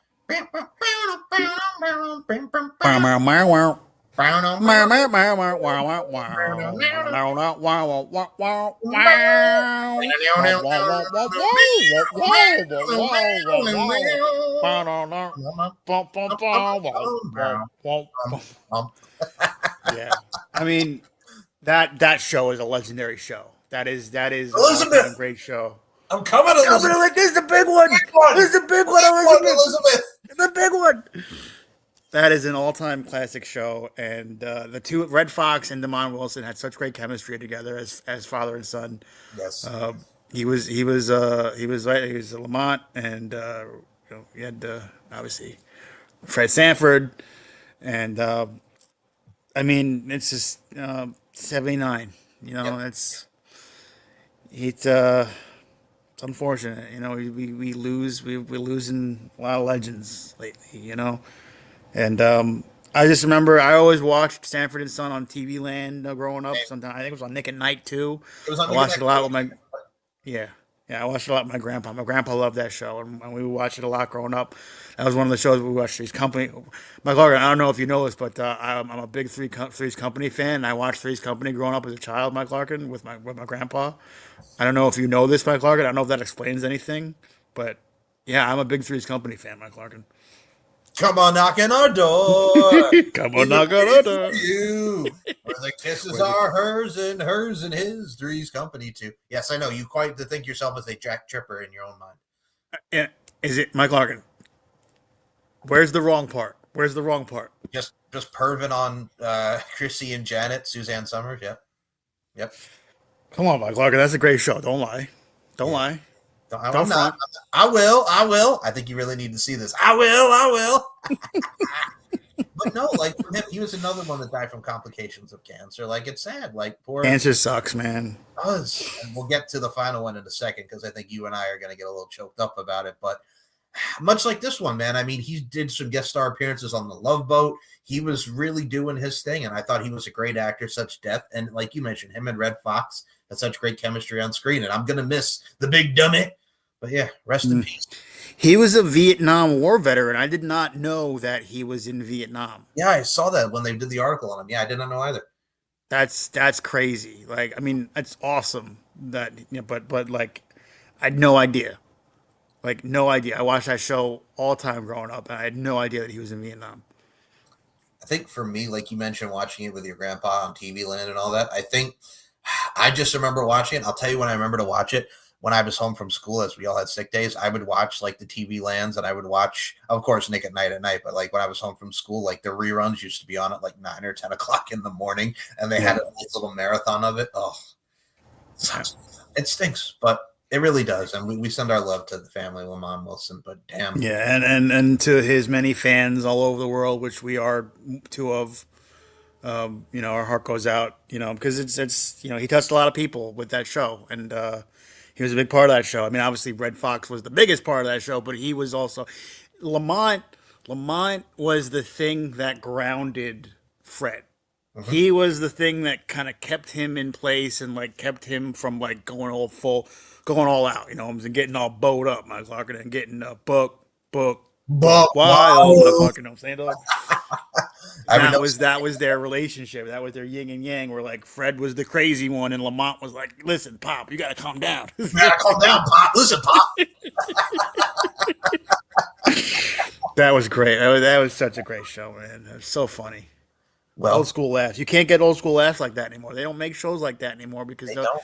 nobody wants to write scripts like that. They're all afraid to write cool scripts like that now. It's sad. I say it all the time, and not to go down that road too long, but they need to make shows that have the applaudience laughs, like you mentioned, like they have. We need that. We need that in today's society and everything. You need to be willing to be politically incorrect. You need to be willing to say things that are going to ruffle some people's feathers, and no one seems to want to do that anymore, and that's a huge problem. You need to be willing to say some things, or have to have the room to say some things that might piss some people off or rub people the wrong way, because that's funny. That's those things. That's what comedy is, you know. And that's. I've always made the joke. Imagine if All in the Family were made today. Oh my God! It's like if Sanford and Son or All in the Family were made today. My goodness, people would have like heart attacks or like exactly. You know, aneurysms. Like, you know what I'm saying? Like. Mm-hmm. You know, like I can't imagine some of these kids today watching that, you know, freaking out because of those shows. But yeah, just at the end of the day, they don't make them like that anymore. They don't make people like you know, Lamont Sanford anymore. May he rest in peace. May he rest in peace, and thank you for all the entertainment and all the memories. You know, that's a memory that I have with my grandpa that I'm always going to remember. And you know, it was a great show. And it's very, very sad. My thoughts and prayers to his family and all his fans all around the world. Rest in May peace. God rest his soul. May angels lead him in. You big dummy. Big dummy. So this last topic is going to get to both of us, because I found this out today, and it broke me just because we have teased about the songs, and we actually do like a lot of the songs of Three Doors Down. Rest in peace to Brad Arnold, passed away at stage 4 cancer diagnosis, 47 years old, man. Like, again, like we grew up Kryptonite. We grew up, you know, Here Without You. We grew up with, you know, Just Let Me Go. We grew up with Love Me When I'm Gone and his distinct voice. Like, there would never be someone like a Brad Arnold in the world. Like, they were just so good. It reminds me of growing up with Three Doors Down and the music of our time. And so sad, because I think he just announced this like months ago, right? That he had this cancer 4 diagnosis. I don't know if it was stage 4 then, but I know that I want to say May, we went down to the Boardwalk Rock Festival in Maryland, in Ocean City, Maryland, and Three Doors Down was supposed to be one of the bands they were scheduled to play, and that was what they pulled out of when they made his cancer announcement, and we were really, really bummed that we didn't get to see it. And actually, one of the bands actually played a couple bars of Kryptonite in tribute. And then my dad started freaking out because he thought they were playing the whole song. He's like, "I want to see that song." I'm like, "All right, Dad. First of all, calm down. calm down. First of all, you didn't grow up with them like we did. First of all, it's not that big of a deal for you. Second of all, like relax. It's just a couple bars." But anyway, that was May. I think May of last year, and now it's February, and I mean that was very fast, and it's just so he was 47 is way too cancer sucks. 47 is way too young, and I mentioned in when I posted about it today that's the soundtrack of our childhood, a part of it anyway, and I had what was the one with Let Me Go? Was the name of the album Let Me? I can't remember. The one with the baby on the cover. I know what you're talking about. I'm going to look that up. I went to Best Buy with my grandpa. My grandpa again. Went to Best Buy with my grandpa, and I bought that album because Let Me Go was there was a couple of bangers on that song, on that album. 17 Days was the name of the album. 17 Days. Yeah, the title track was good. There's a bunch of great tracks on that. I got one. But I remember Let Me Go was like the video all about high school, right? Mike Larkin and Love your face. But you don't know who I am. Right. I mean, there are so many good songs. Even a song like Citizen Soldiers, which was a later one that they came out, that's even a banger. Like, there are so many. People don't understand like that they actually wrote good, how talented they were at writing their songs and not just playing them, but like they had great. I mean, Loser off the first album, that's an amazing song. That's about dealing with like addiction and like how you can get pulled under and you can feel, everybody views you as a loser and you start to feel bad about yourself. And he said that like it was like a kid that he like grew up with or like lived next door to or something that like inspired like that song. Like they wrote like songs that had real meaning to them. They're one of the really like last rock bands that like got a real chance to actually do something because they really stopped signing rock bands around like 2007. They stopped prioritizing rock and roll, and Kryptonite and that whole first album came out in like 2000. And so they had a run there during the 2000s where they were just like all over the radio.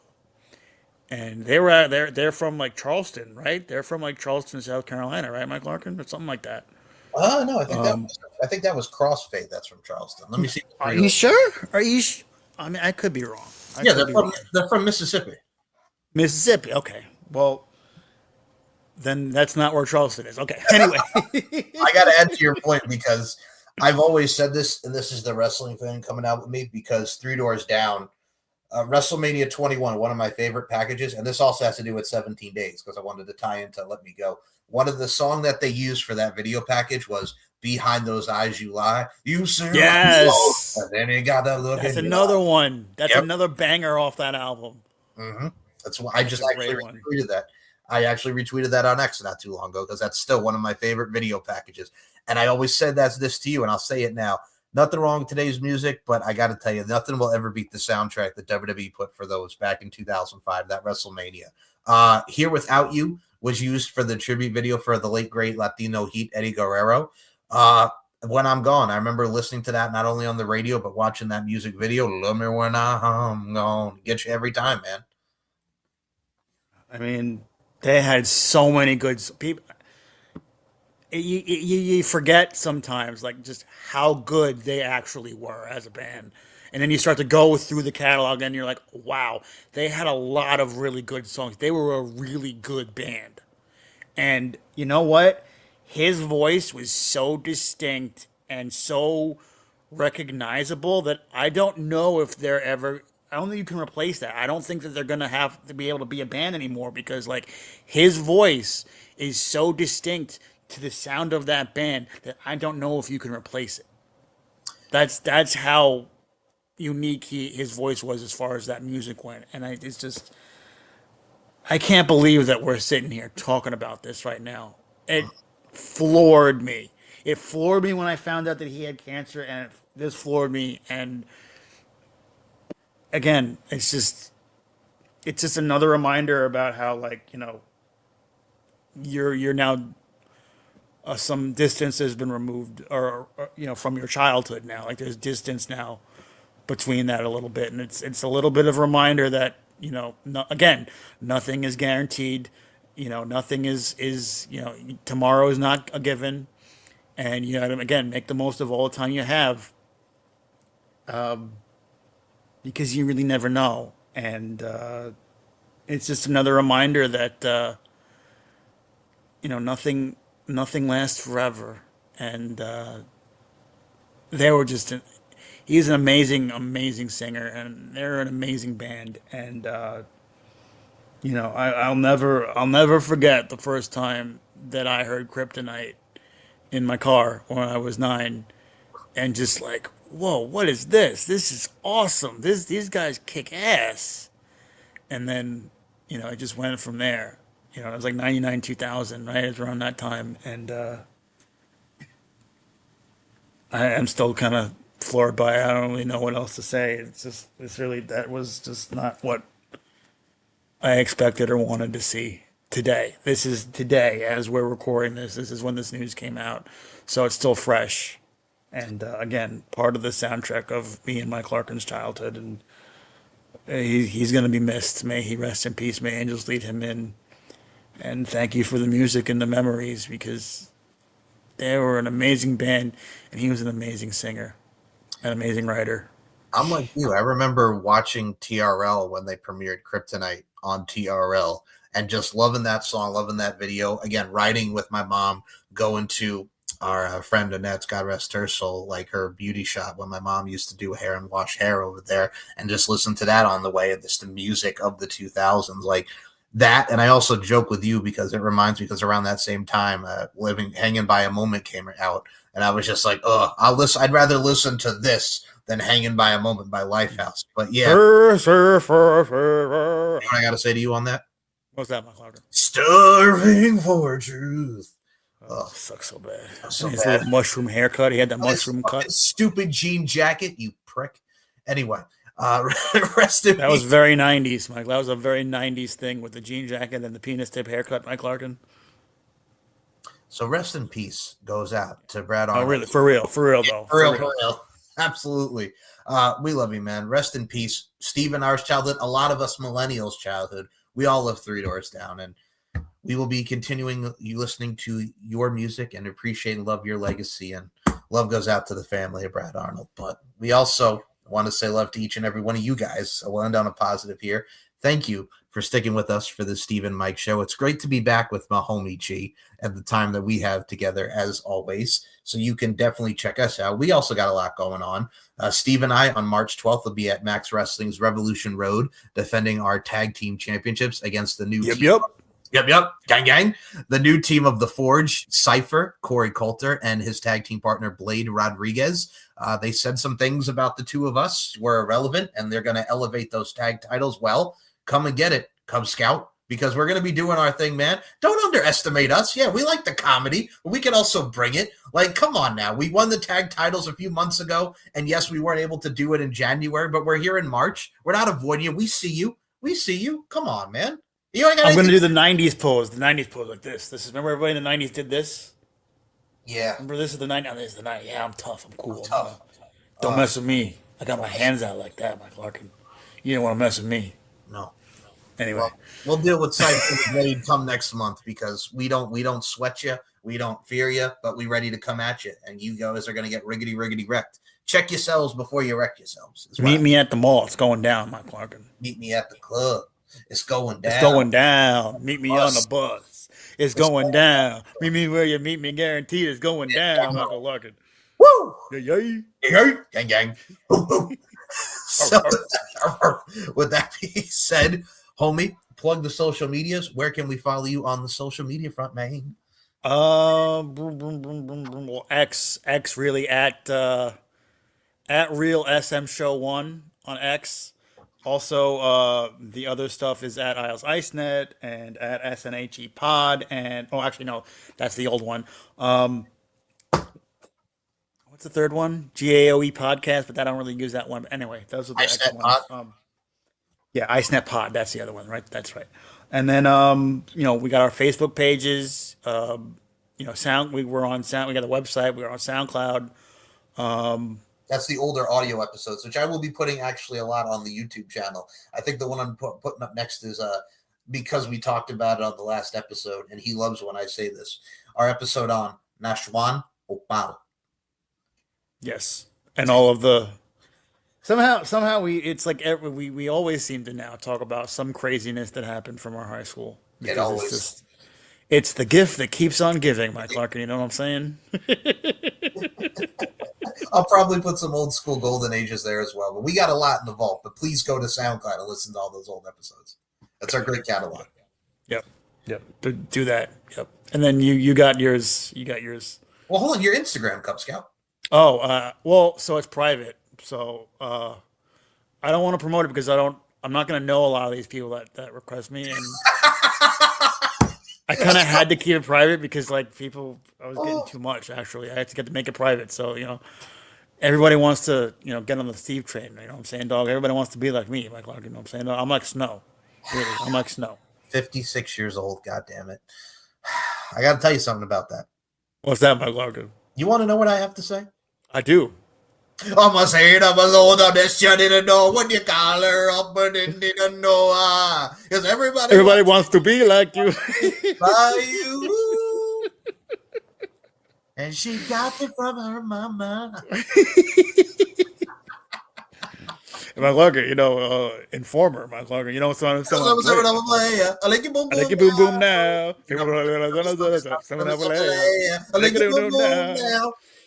So, if you want to follow us, like Steve mentioned, SteveandMikeShow.com, SoundCloud.com/MCLarkin92. The YouTube is SNM Network Shows, and the YouTube for the clips is Steve and Mike Show Clips. You can also check yours truly out, Instagram.com/Larkin_92 or MLarkinMB, at SM Show 1 or MCL92 on the Twitter, SteveandMikeShow.com, LFCfights.com. We got the Tunnel of Love coming for you next week, Las Vegas. Right.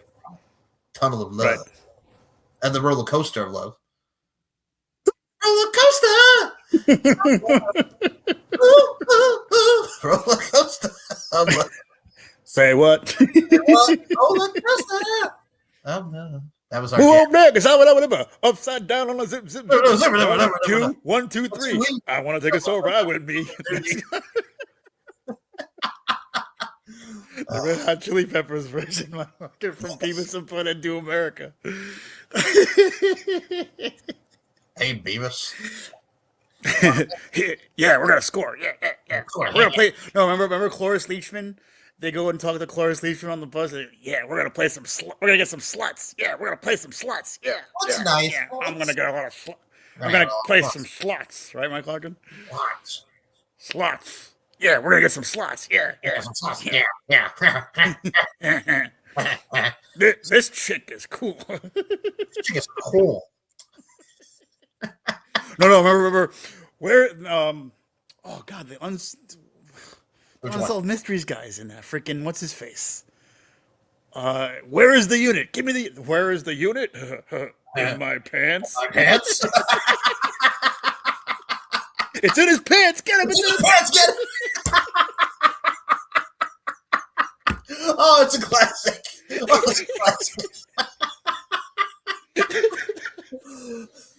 Oh, where is the show? You can follow us on the network shows on YouTube. All links will be in the description. We hope you enjoyed this episode. Robert Stack was in that movie, Mike Larkin. The unit is in our pants, and the show is coming to an end. Homie, do you have any final words for the people? Why worry, Mike Larkin? Why worry? So for Stevie Nicks, my name is Mike Larkin. We'll see you in the next episode, and everybody wants to be like bye. I'll be like Forrest on the raft. Be like, remember he sees Lieutenant Dan, he does this. Lieutenant Dan. That's my boat. You ain't got no legs, Lieutenant Dan. Okay. Yes, I know that. You wrote me a letter, you idiot. That's my boat. Later, everybody. Jenny's a bitch.